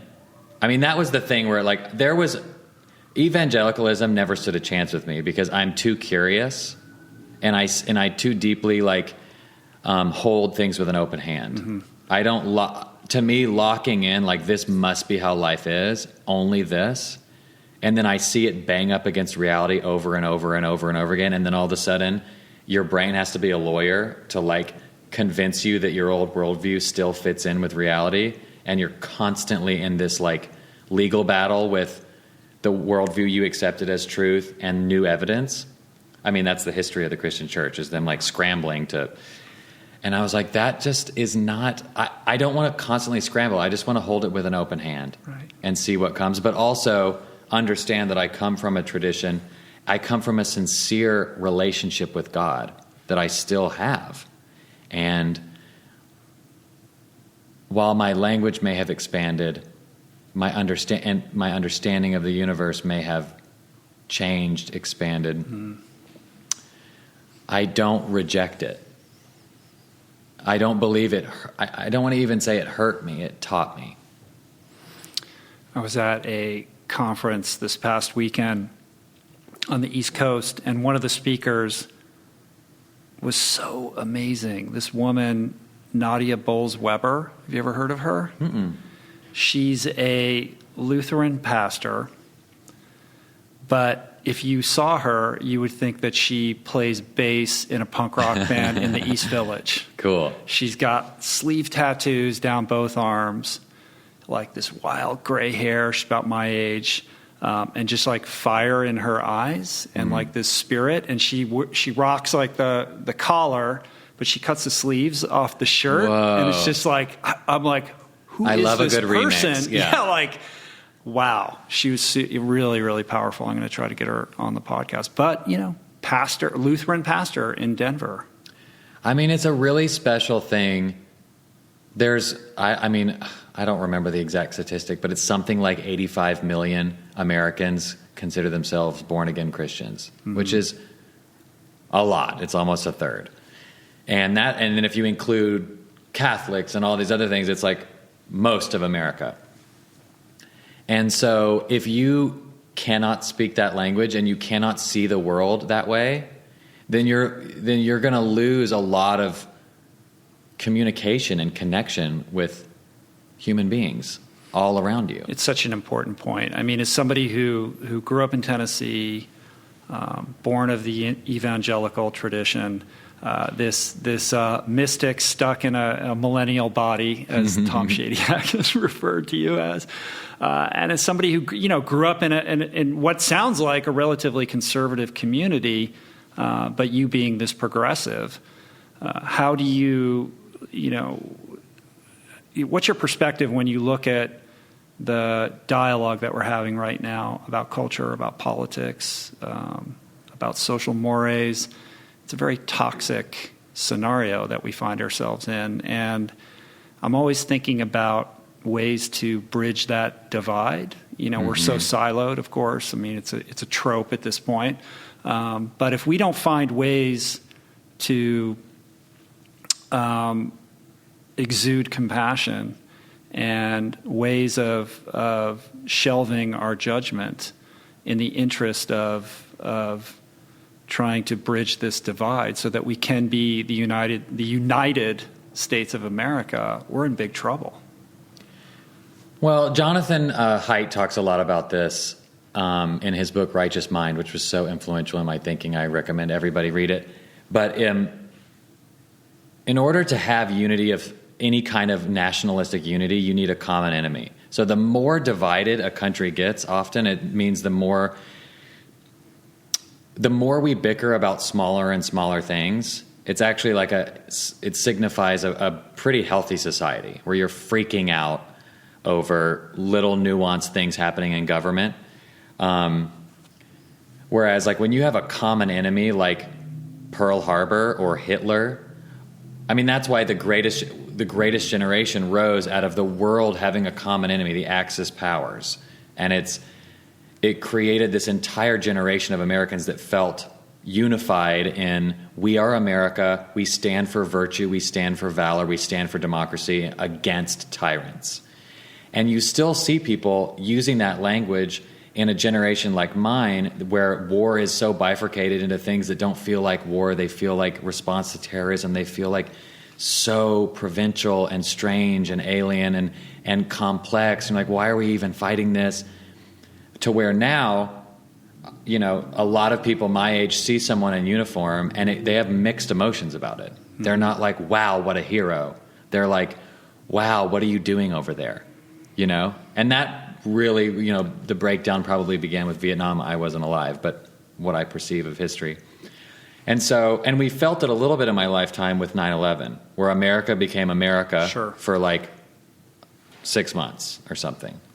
And I remember feeling that. I remember seeing an American flag on September 19th, 2001, and thinking, I love this country and what we stand for, and I want to kiss everyone I see on the street, because there was this idea of having a common enemy. We're very complex apes who are a tribe, and our tribes have just continued to expand. So the more complex we get, the more difficult it will be to have unity as a globalized world, as a nation.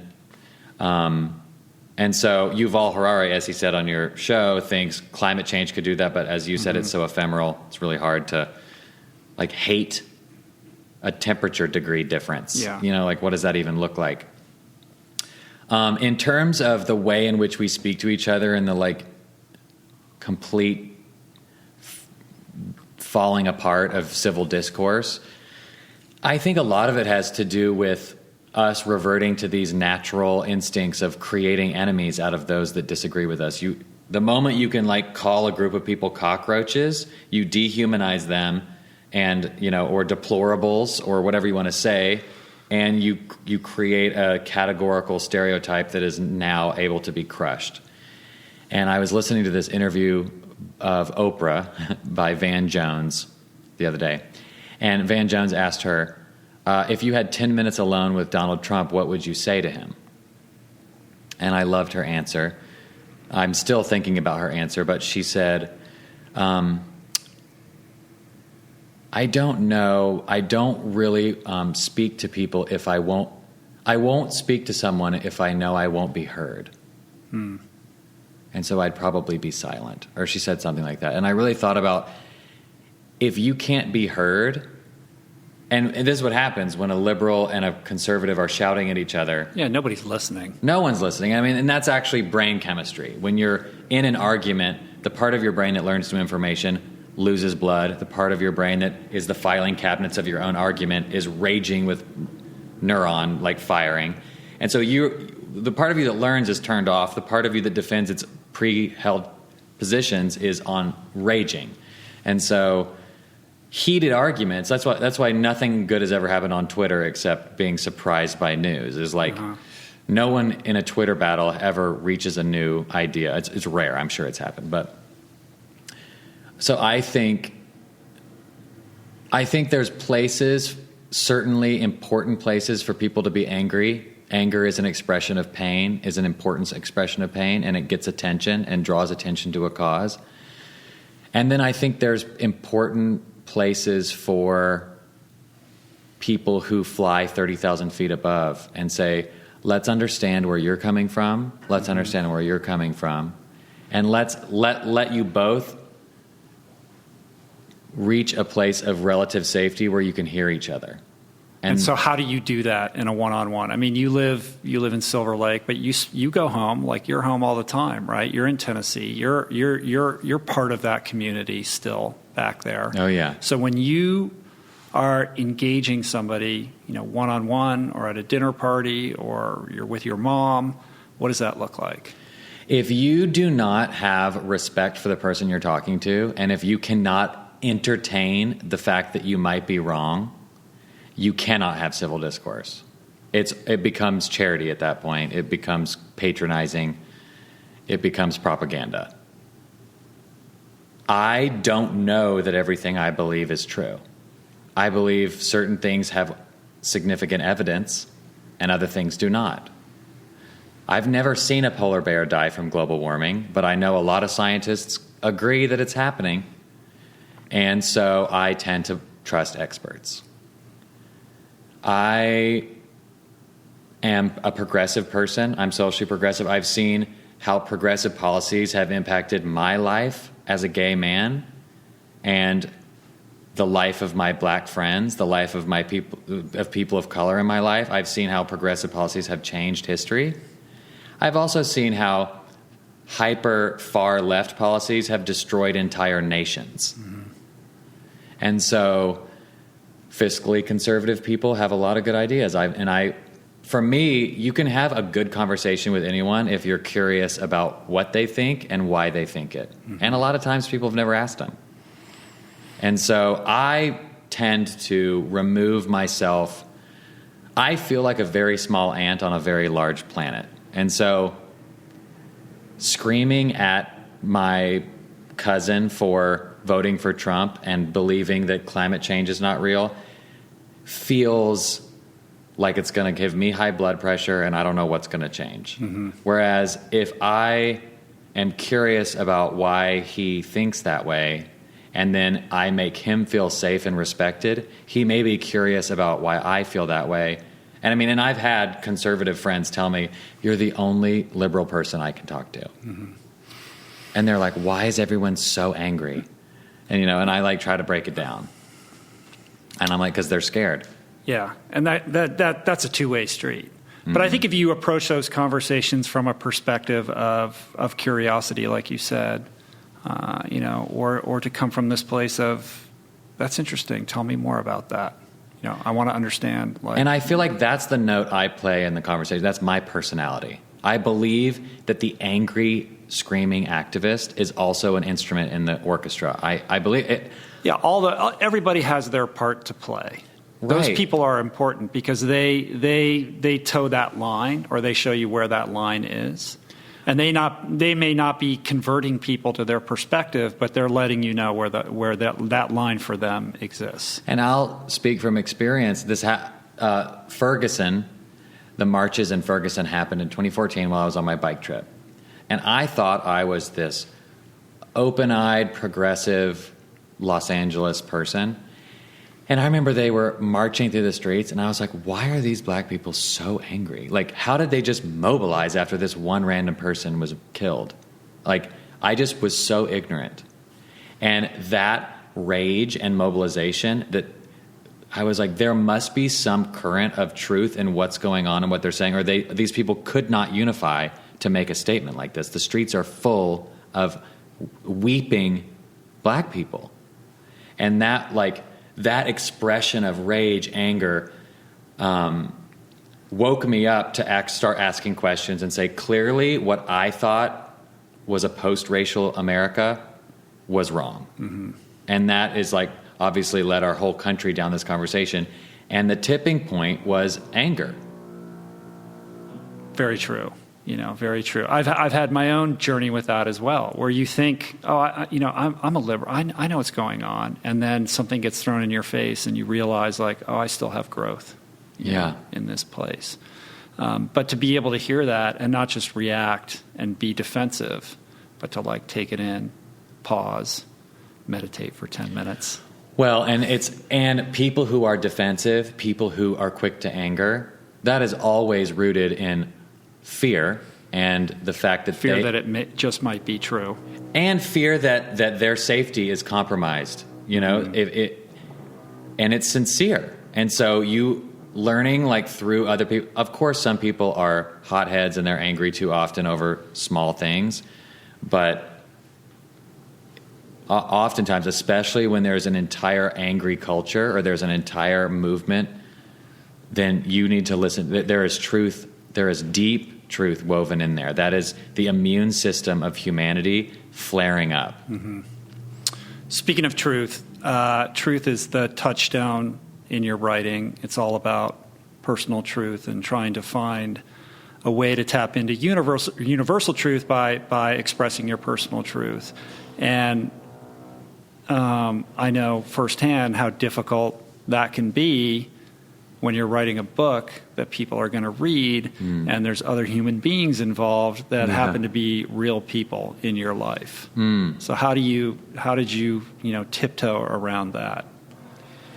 Yeah, if you want to write memoirs and you write about your real life, it's really hard because you don't live alone on an island. You live around people that you love, who maybe they aren't even villains or evil. Maybe they love you, and through their love of you, they hurt you. You know what I'm saying? This is my relationship with my family. We love each other so much, and by very nature of doing your best and the circumstance of my identity and figuring it out, there was pain. Mm-hmm. And everyone is doing their best and just outpouring love, and there's incredible pain. And it wasn't intentional, the infliction of that pain. Never. And none of them signed up to be written about in a book. Exactly. And so one thing that was really influential for me was I bought Jack Kerouac's book, Big Sur. I think it was this book. It was one of his books. And I always read the introduction because these literary professors write such great overviews of what's going on.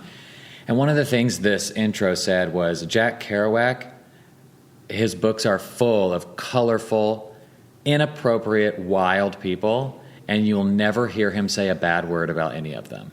And what it is he's able to paint these people, but you can tell he likes them.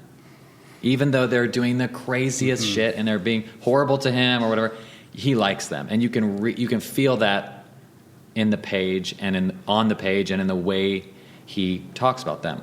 And I am that way. I don't have any enemies in this world.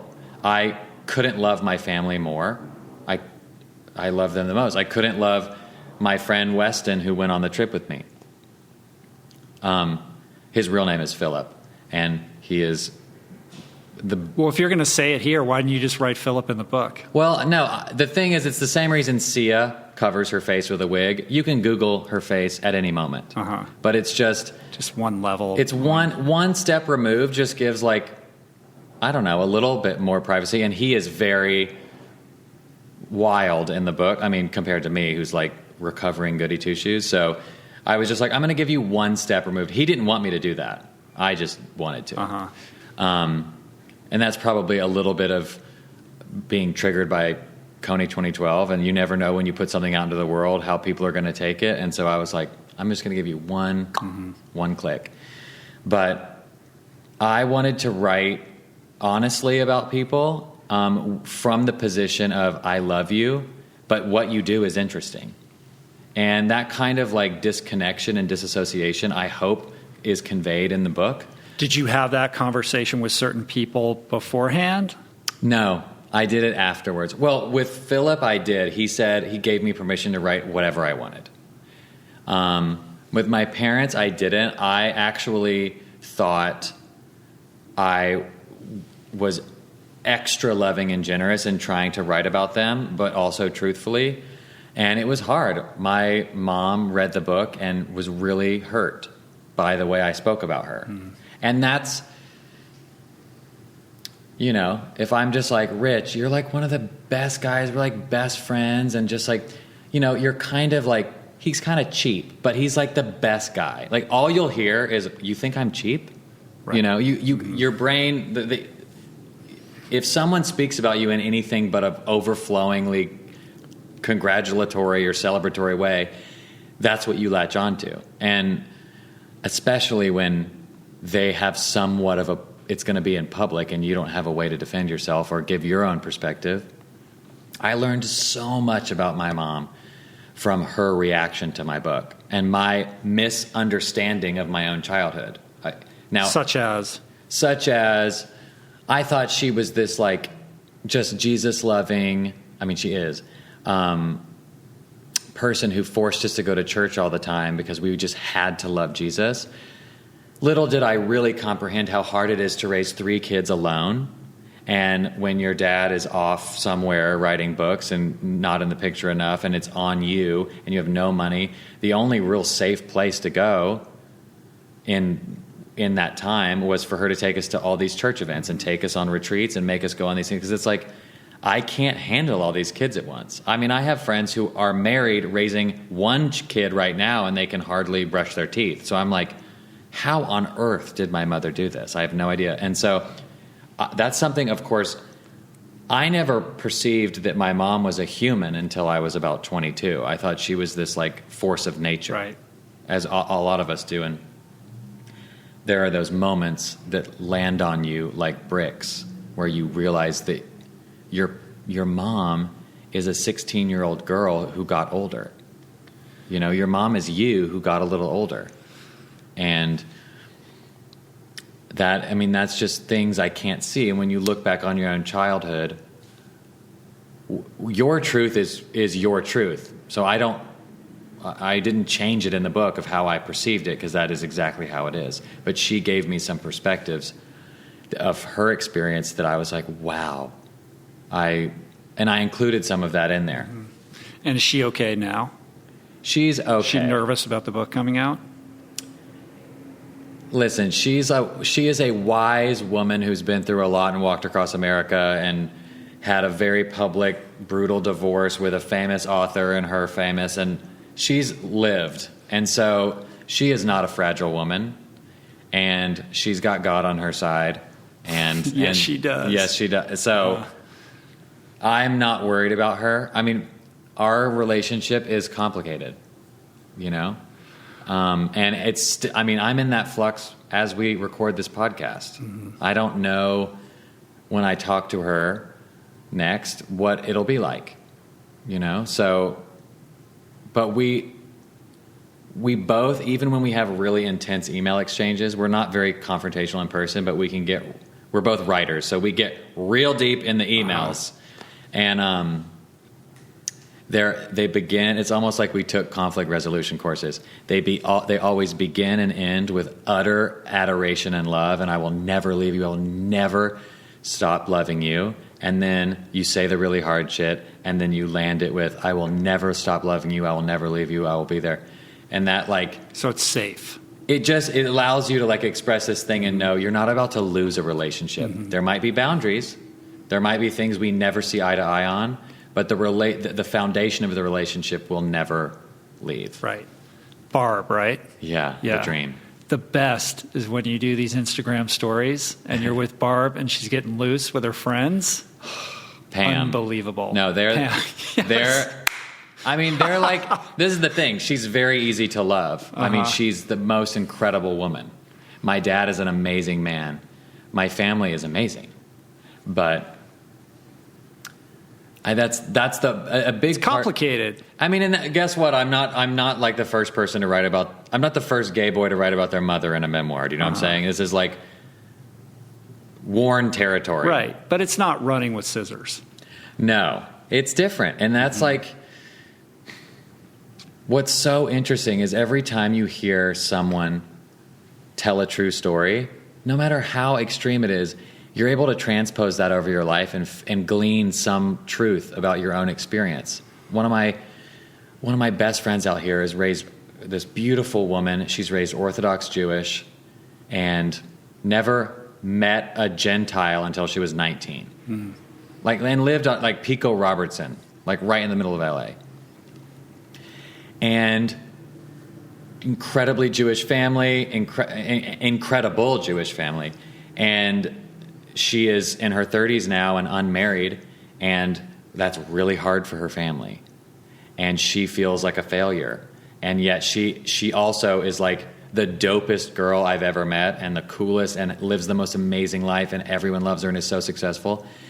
And she has this so similar to me experience of shame and the influence of the culture and tradition in which she was raised, her love of God and wanting to do right by God, her love of family and wanting to do right by family.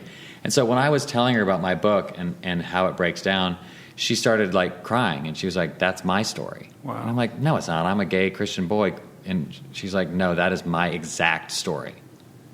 Wow. And so it's just interesting how it's human powerful. experience... Well, that's because truth supersedes all, mm-hmm. right? And if you're speaking from a place of truth, you're gonna tap into some vein of humanity that we all share.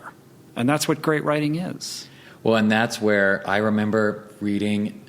I think it's the Paris Review. They do these amazing collections of author interviews, and one of the guy interviewed this woman and said, when you're writing this novel, did you know what it would mean? Did you like intentionally put in your message in the story? And she's like, I don't believe in doing that. She's like, I just believe in telling true stories because the truth is the teacher, not me.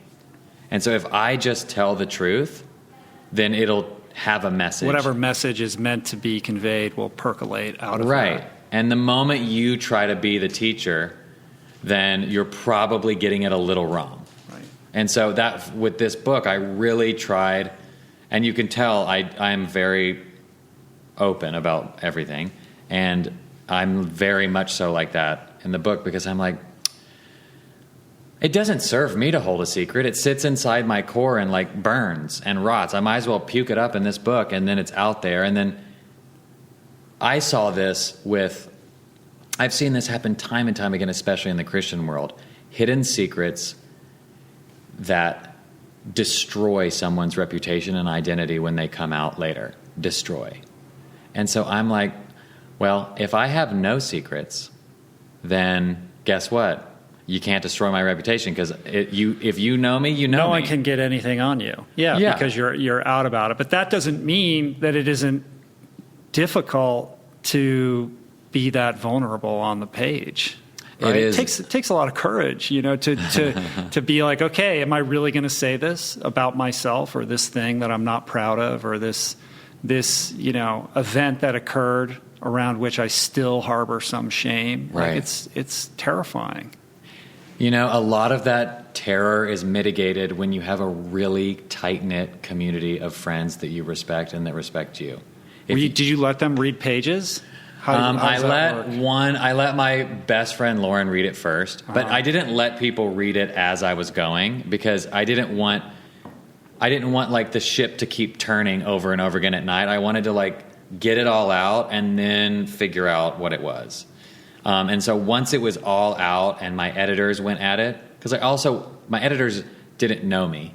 And so I really respected their notes because most readers of a book don't know you, hopefully. Mm-hmm. And so if they're like, this doesn't make sense, their notes are important.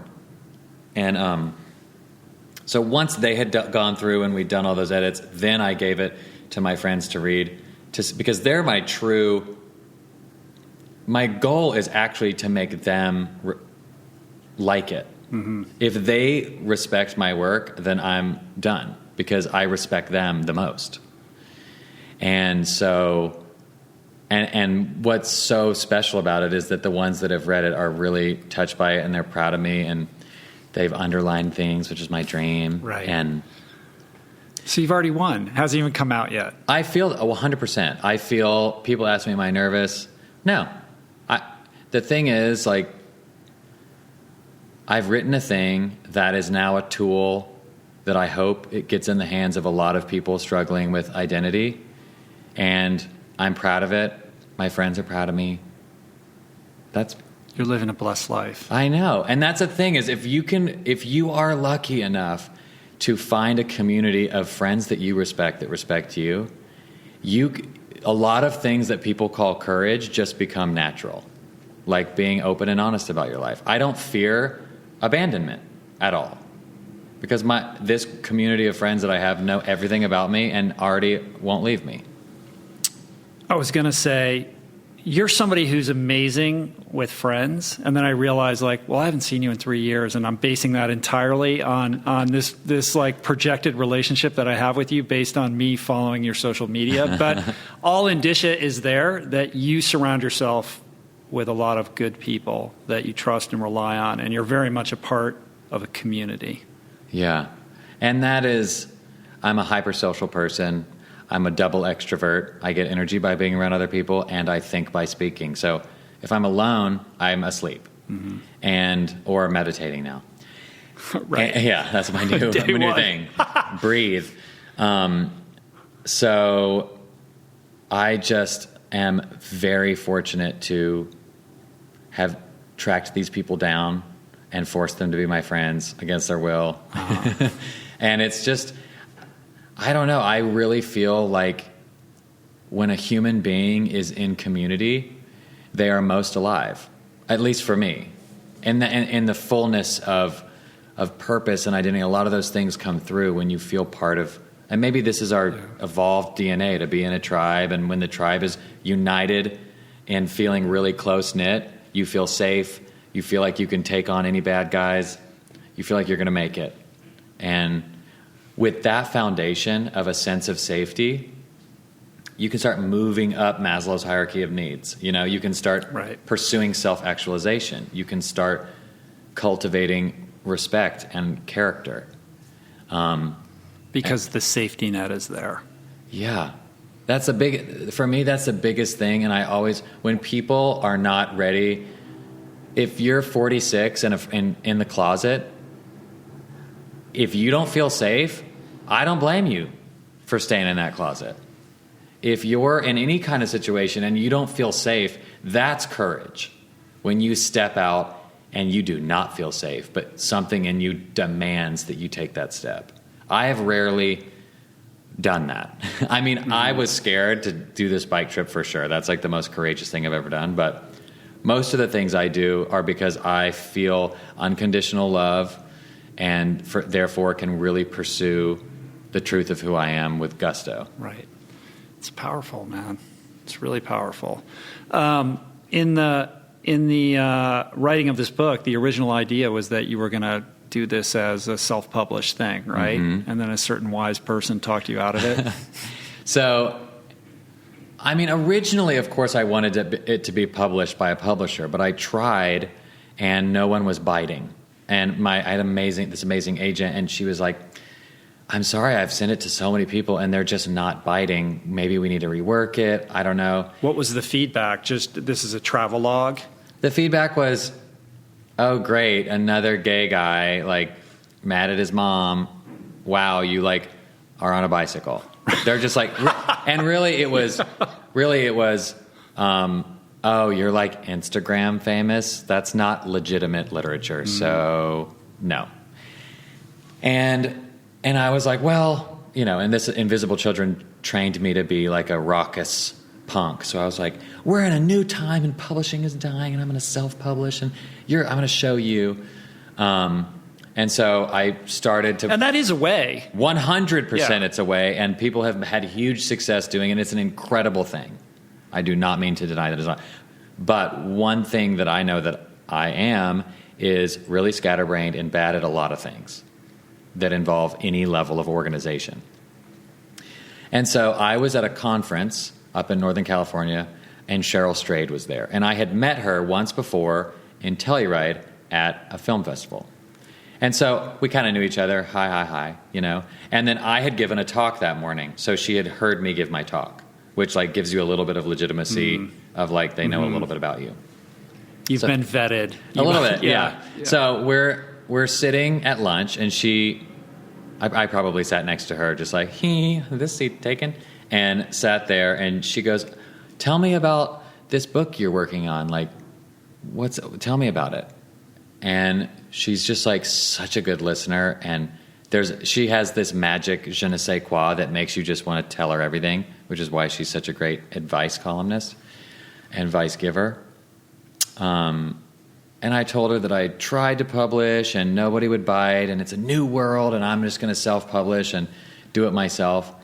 And she said to me, I mean, I don't even know her. And she said to me, okay, do you want me to encourage you or do you want my advice? Which I loved. I was like, whoa, badass. Yes, I want your advice. I can take it. And she said, if you're anything like me, you don't want to be a publicist, a marketer, a copy editor, an editor, a shipping company, and a graphic designer, a photographer, and develop relationships with 6,000 bookstores across the U.S. If you're anything like me, you want to be a writer. You want to focus on writing. And she was like, you can self-publish if you want, but all of those other pieces are very important to success. And so what's great about traditional publishing is that they are professional. They have hired actual individuals who do all of those jobs exceptionally well. And so you get to write and focus on writing. And she was like, what I'm going to tell you is that if no one's biting, I would say it's probably not good enough yet. You need to keep working on it. And that's a hard pill to swallow.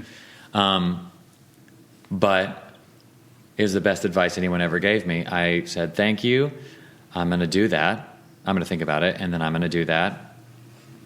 And right at that moment, I had this other agent reach out to me. And he said, I can get your book sold. Give me a chance. And my agent at the time, who was a dream, she was like, listen, it's my job to get you a book deal. If I can't do that for you, go for it. Like, if someone thinks they can, like, all I want is for you to get this book done.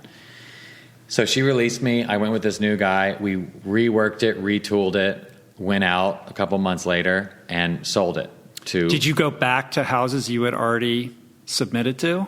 Yes. Because that's not coming from zero. That's coming from behind. Yeah. They already are coming in saying, didn't I say no to this already? Yeah. The thing is, we went to...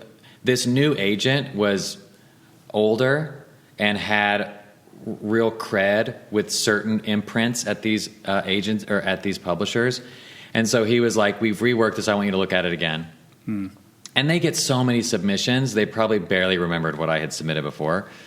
And a few of them really liked it. And specifically Penguin Random House's imprint Convergent really liked it. And they courted me, and I mean, it was a really special experience and a dream come true. And I think, wow, if Cheryl Strayed hadn't spoken her truth to me in a way in which, to bring it back to what we were saying before, I was in a position to hear her. I wasn't defensive. You overcame your millennial snowflakeism. Yeah, I literally truth. let the snowflake melt and just became water and absorbed her. And I heard her, and it changed my life. And now I have this book, and she gave us this amazing blurb, which we couldn't print on the first one. Now. Oh my gosh, she's so special and such an incredible influence on so many people's lives. And as I step into this world where I speak openly about myself, my problems, my mistakes, my shames, she has walked that road really successfully. Yeah, she's the standard bearer. I mean, for the three people that are listening who don't know who she is, she wrote Wild, this incredible memoir was made Tiny, into a Beautiful movie Things. with Reese Witherspoon. She writes Dear Sugars, the column. I guess it's also a podcast. Amazing podcast. She's an incredible human being. Yeah. So, and for her to read the book, that was my biggest fear, was for her to be like, "Aw, proud of you, you did it." You know, like a very general, "Look what you did," which is code for, I was so bored. And she really liked the book and gave me this beautiful quote that we're going to print on the second pass. And just, I mean, it's one thing to have my best friends who know me to my core get what I'm trying to say, but to have someone who like knows me tangentially, not really, and really through a professional context, who is like the peak of their career, to look down at me at the bottom of the mountain and say, "You're doing a good job," is really a powerful thing to hear. It's huge. And continuing in that vein of like mentors and like, for some reason, you being this magnet for hanging out with cool people, I know Tom Shadyac has been like this mentor to you and has had this impact on you. I mean, how did that come about? And you know, what is it that he injected into the Jed equation? He has injected more into the equation than anyone in my life, I would venture to say, in terms of giving me language to restructure my entire thinking. And sometimes he did it in ways that I wasn't able to hear. Like, he told me things that I didn't like that I liked 3 years later. And it's so funny. About storytelling or about life, my worldview. I mean, he told me early on, when I was telling him that I don't act on my sexuality because the Bible says so, he goes, "You got to let the Bible go." And I was not ready to hear that. I was like, "Aha, you're a heretic? I can't trust you anymore." And what he meant by that is, you can't worship the Bible, you need to worship God. And another thing he told me once when I'm processing all this with him, he's so generous with his time to even talk to me back then, was, you know, I was talking about dealing with sexuality and faith and all these things, and I was so deep in it. And he said, "Jed, let me ask you a question. Where does your allegiance lie? Is your allegiance with your tradition? Is your allegiance with Christianity, or is your allegiance with the truth?" And I was like, "Well, I think that's a trick question because Christianity is the truth, but I would say the truth." And he goes, "Okay, that's all I ask, is that you keep it there." And that was like somebody with a hammer and a nail and a marble statue just going ding, ding, ding, and making that one little crack to break my whole worship of certainty apart. Where if my allegiance is with the truth, then I do not fear new evidence from experience, from the outside world, from my heart, because the truth is the truth is the truth. It is unshakable. So God is not scared by someone challenging him or her or it.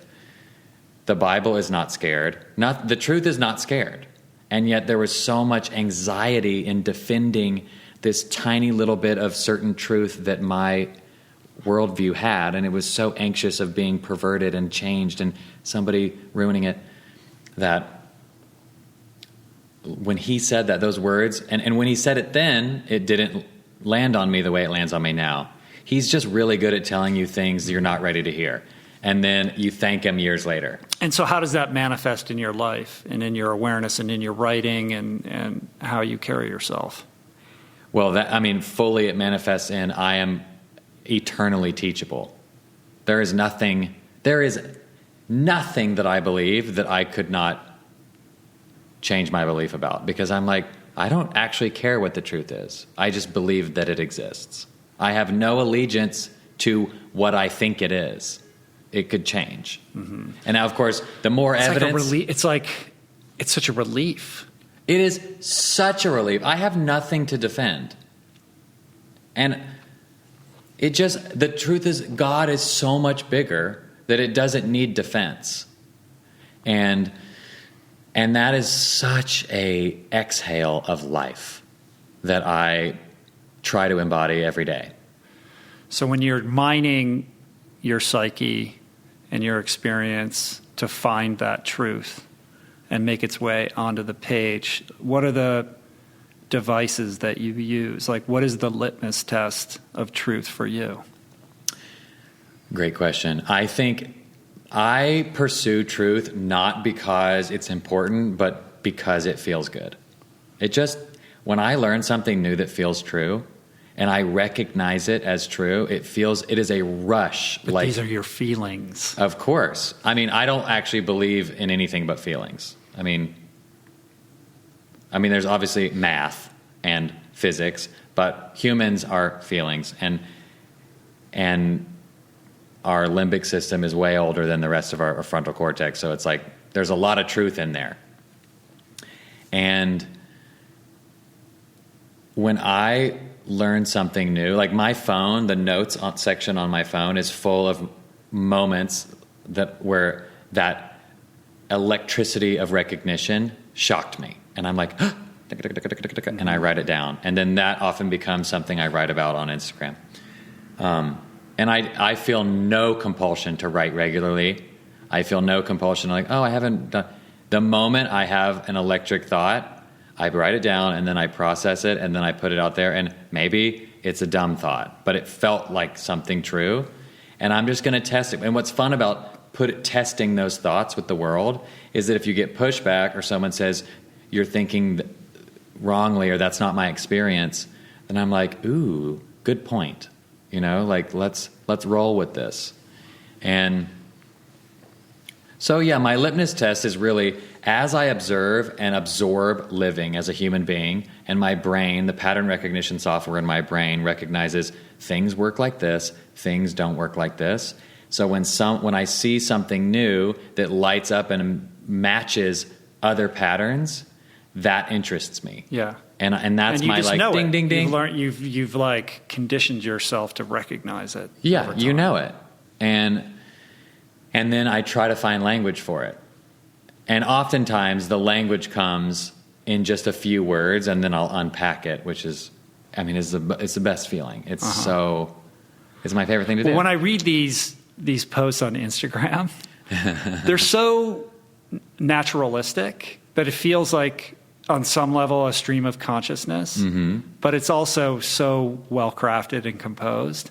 And I'm like, God damn it, it looks like he wrote that in 10 seconds. Please tell me it took him like 3 hours to get that out. Sometimes, usually it takes me just, 15 minutes or something, where and I generally do it where I type it out in the notes section, so that I can read it and reread it. Yeah, you don't just natively put it into Instagram. It depends on what it is. I used to do that a lot, but then Instagram would freeze or something, and I would lose it. So I'm scared. The composition window is so narrow. Right, and I need to see it. Yeah. So I do it in the notes section, and I'm normally sitting on my couch or at a coffee shop, and it'll just come. I'll be reading a book or doing some other work, working on emails, and some electric thought will hit me, and I have to get it out, or I can't work. And that's where posts come from. They bother me. That's why you're a real writer. I have to, I cannot think about anything else until I figure out how to word this. And then once I've exhaled it, then I can go about my business. Mm-hmm. So what is it that you want people to take from this book? My hope is, and now that it's done, I hadn't actually read it until I recorded the audiobook. Because in the past I had read it over and over again during edits, and so I would keep catching things and then rewrite it, so it wasn't this but never from beginning flow. To end. Well, let me interrupt you to ask you one question. Yeah. Did you have that experience? You were speaking about the benefits of that Cheryl Strayed was telling you about, going with a publisher, and they handle all these. They're expert in all these various specialties with regard to publishing. Did you have that experience where you turned in the manuscript and you're like, this thing is tight. Every word is exactly the way that I want it. I've read it 1,000,000 times. The punctuation is perfect. And then they have the copy editor go through it, and it comes back you just can't, there's literally red marks on every line. Oh yeah, bloodbath. It's graphic with all the amount of blood. There's a censored bar over it. I definitely had that, except I turned it in without having labored over every word. I am a external processor. A lot of my writing, I never read again. This is first draft. I wrote it. Now I really hate you. And then it's out, and I send it to them. Because I get so caught up in thinking new thoughts when I'm reading something that I'm like, I must have thought it best that time because I'm just going to go off on another direction if I go back in there. And then once they, in their clarity and lucidity, were like, this doesn't make sense. You jumped from here to here. I know you want this to be an emotional moment, but you didn't set it up before to knock it down, so you got to set it up. They were really good at teaching me those things. And so there was many back and forths, but I'm not someone who labors over my words. I write like I speak, I hope, and it's just like whatever I'm thinking. Yeah. But there is structure to it, which is interesting. I mean, when you tell the truth, like nature has structure, so it comes out. It's so interesting, the flow of the book and how it's set up. And when I read it, I was like, wow, this really worked, you know? But I credit my editors with that because I don't know what I was doing. Yeah. I think you know what you were doing. I mean, some simple guidelines of tell the truth, try to, if something's going to happen, you need to explain why it matters, you know, and set it up before. Like little things like that I knew. But outside of that, I mean, I've never done this before. And so we're going to work our way back to that original question about what you want people to take from the book. But on this subject of, you know, going through the book for the first time from beginning to end, when you do the audiobook, what is the, you know, what did the book teach you? Like I'm interested in like your journey through it from this place of what you thought it would be when you began to what it is now, and you know what that process was like for you in terms of a teachable moment for yourself in the doing, right? As John Chu advised you to do. Well, it's funny because in like when scientists research memory and stuff, when you tell a memory, the telling of it changes the actual memory. Right. Like the truest memory you'll ever have is the one that you tell for the first time. Is actually the one you never tell. You know, it's like the moment you speak it, the neurons rearrange, and like there's stories from my childhood that I've told so many times, I'm certain none of it's true anymore. Right. Well, you have that little prefatory paragraph at the beginning of the book. Yeah, which is fun. Yeah. I say at the beginning of the book, like, receive this book as you would a long story told by a friend over dinner. You know, and like if they're telling a long story about their past, you're not like fact checking them too hard. Even though like in truth, the book is very true. But there are things that I jumped over and things I simplified because... Well, you have to define truth. Like sometimes the truth of a story isn't in the specific factual unfoldment details, of it, right? Totally. So, what did it teach me? Well, I would say one thing is interesting is as you read a book, your brain constructs the narrator. And you can almost see them, you can feel them as a real person, and as you get to know them, especially a book written in the first person, which this one is. And what is interesting is that narrator isn't exactly me. Which, as I was reading it, I was like, whoa, it's like me-ish. It's me with a little more understanding than I had at the time. It's me a little bit clearer, which is like... It's just an interesting thing to like imagine myself as like a character in a movie that looks like me with just like the eyes are a little close together and the beard's a little something. And with armed with a little bit more insight. It was an interesting thing to like feel that. And I don't know what else I learned. I mean, I learned that it's really fun to read your own book. I just had the best time. And it's fun to read it with a director and an engineer through the glass, and they haven't read it. And so or at least the engineer hasn't read it. And so they're experiencing, like sometimes I would see through the glass, he would be laughing or whatever. And it is just really cool to experience that live exchange. I don't know. I don't know what I learned. Well, what do you want people to take from it?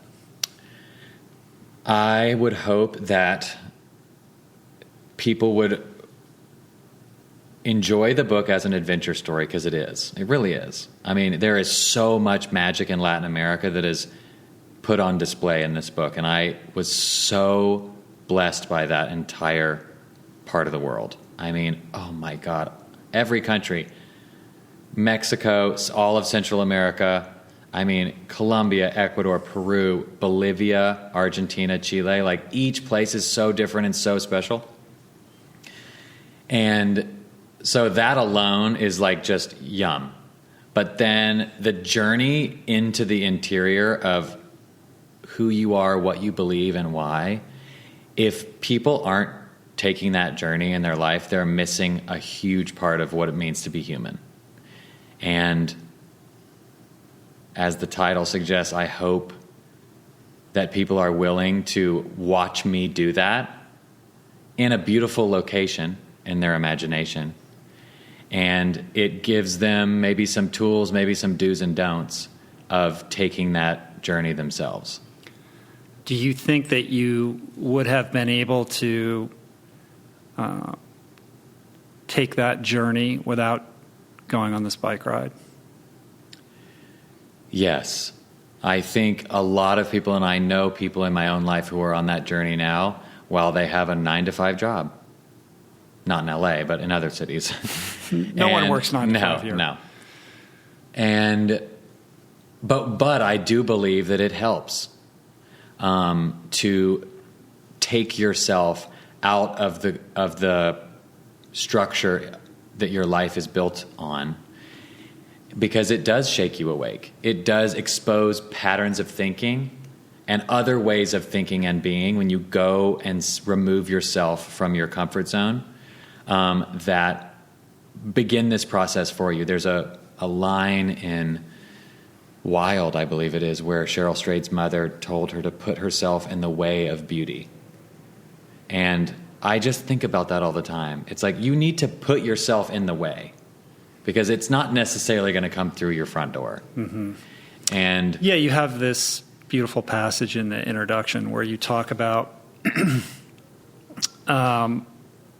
how when we're young and everything's new and everything's an adventure and we have no preconceived ideas about what to expect about what is going to happen when we walk through the next door, because everything is shiny and different. Yeah. And then we get inured to our lives, and even if we live interesting, happy, dynamic lives, we're still habits of creature, and there is a dimming switch that occurs with that. But when you travel to new places, suddenly you're able to connect with that childlike nature because everything is indeed new again. Right.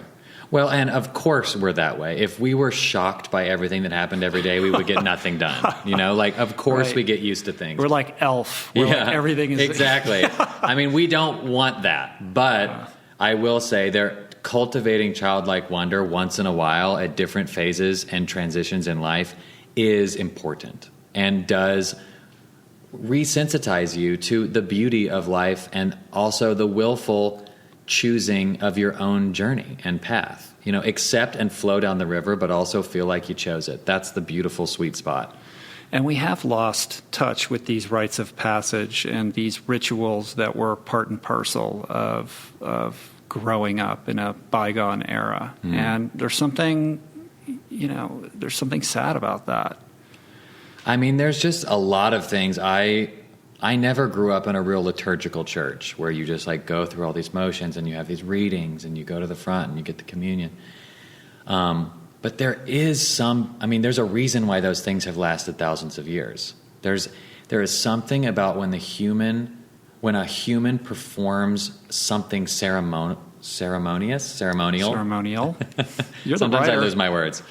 When a human performs something ceremonial, it's almost like language. It gives them a metaphor, a frame around this much bigger thing. Like a marriage ceremony gives you a before and after.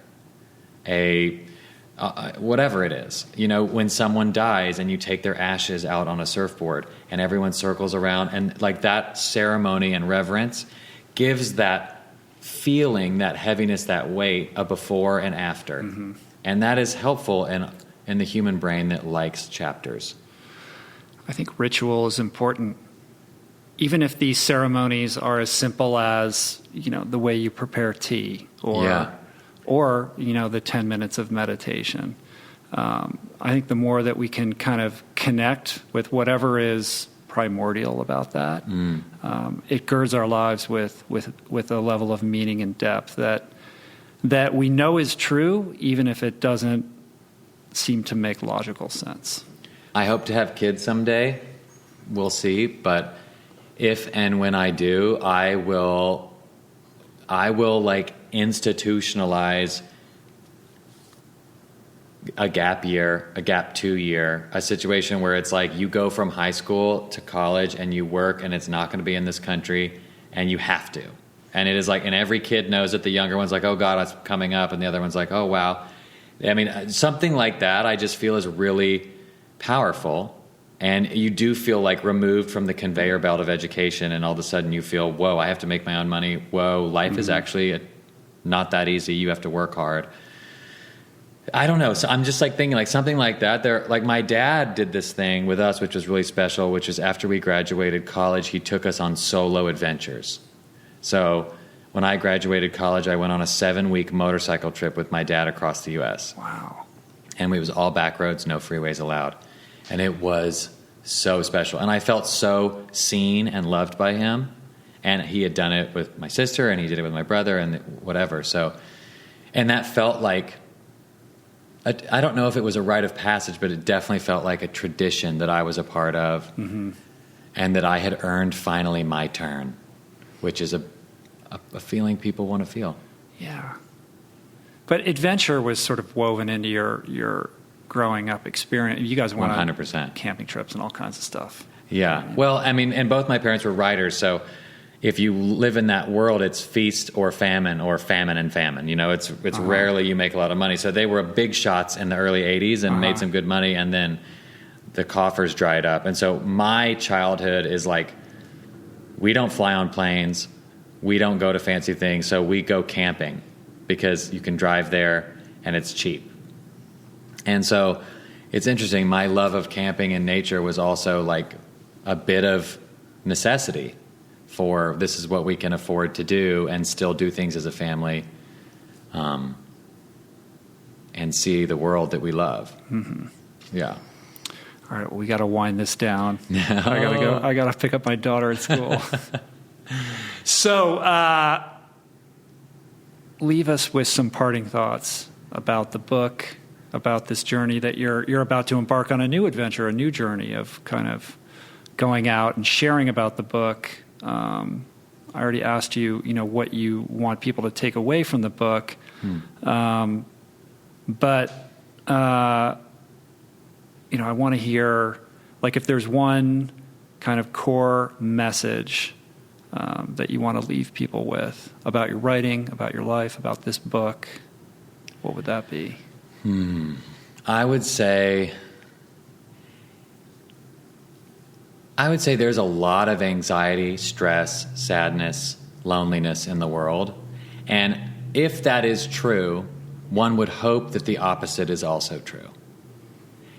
And listen, I don't know how it happened. I don't know who I am. I've had a lot of struggles in my life. But I am living my dream. I am writing every day to people who will actually read it and seem to like it. I am surrounded by a community of friends that I respect and respect me. I love my family. It's complicated. We get in it, but we love each other. And life is good.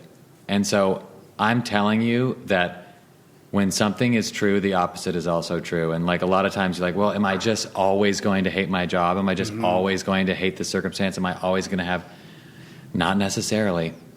It can be really good. And I am so, so grateful and to the circumstances of my life. And I don't know how it happened, by the way. I do not know. You live an amazing life. I think it's definitely true. You cannot judge your future based on your current circumstances. I think that the universe rewards those who strive. And it is an amazing arc to see, this person whose experience could have gone sideways, a gay kid feeling very isolated and ashamed in an evangelical home. I mean, that's a recipe for a lot of things, but not necessarily somebody who's living their best, most authentic life surrounded by people that love them and in the fullest expression of your creative voice. So that is something to be celebrated.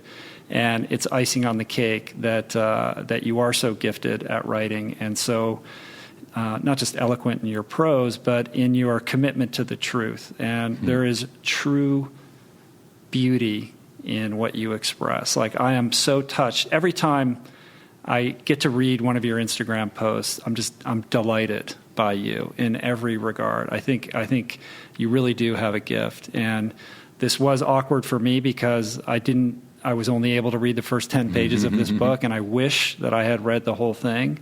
But I have no doubt that my praise would only be more effusive. And I wish you only the best. And I'm so excited for this next chapter where you get to share what I already know with people all over the country who are going to now enjoy your words for the very first time.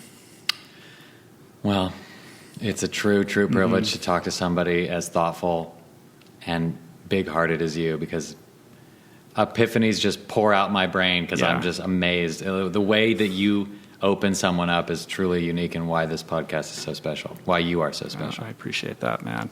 So you're going out on the road. If people want to come and give you a hug and get a book signed by you, how can they learn more about where you're going to be and how to make that happen? Yeah, so October 3rd, I'll be at Parnassus Books in Nashville at 6:30 p.m. October 8th, I'll be at Barnes & Noble at the Grove in Los Angeles at 7:30. And then there may be other dates added on. I don't have any yet because I'm just kind of like, I did a tour this summer that I ended up in the ER from stress because I had stress-caused gastritis from overexerting myself loving on people. I just want to hug everybody and talk until midnight. And my body was like, you can't do that every day. You're not Alma the hugging saint? No, I am indeed not. And so I'm just kind of taking care of myself a little bit and seeing what comes. But yeah, if people want to come hang, I'll be at those two places, and more to come for sure. Cool. And I forgot to ask you about this thing that you're involved in. My Beta cup. It's Beta. I was like, is it Bita? Is it Beta? Well, there is no real way to. It's a Swedish word, and they pronounce it like Byta, which we don't. I don't know. But it's this travel mug company that I designed and started with my friend, just because I was so tired of throwing away so many cups, red cups at parties, paper cups at coffee shops.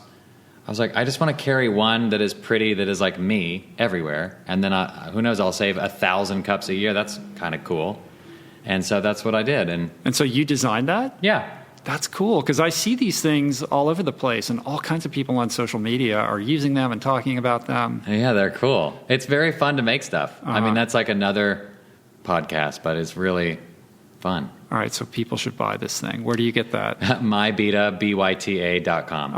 And did you bring me a copy of the freaking book? I have one in my car, but there's one in the mail on its way to you. I don't know if you just want to be underwater with books. You're supposed to get it in like 2 days. I need your book. If you mailed it to me, that's good enough. Yeah, it's on it. It's like in the sky now. All right, cool. I release you to your life. If you want to connect with Jed, probably the best way to do that is Instagram, Jedidiah Jenkins, where you can read his musings. You have a website, but that's not really the gig, right?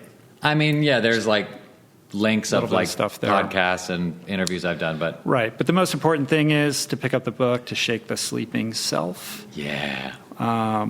This podcast is going up soon. It's September. I mean, by the time this is going up, it's right when the book is coming out, I think. So pre-order it or just buy it and you read the audiobook. It's fun to go to a real bookstore and just pick it up and it's in your hands. Get the hardcover, right? Yeah. Awesome. Thank you, my friend. Thank you. Much love, much success with this book launch, and come back and talk to me again. You know I will. And can we hang out at least once in the next 3 years? All right, cool. Peace.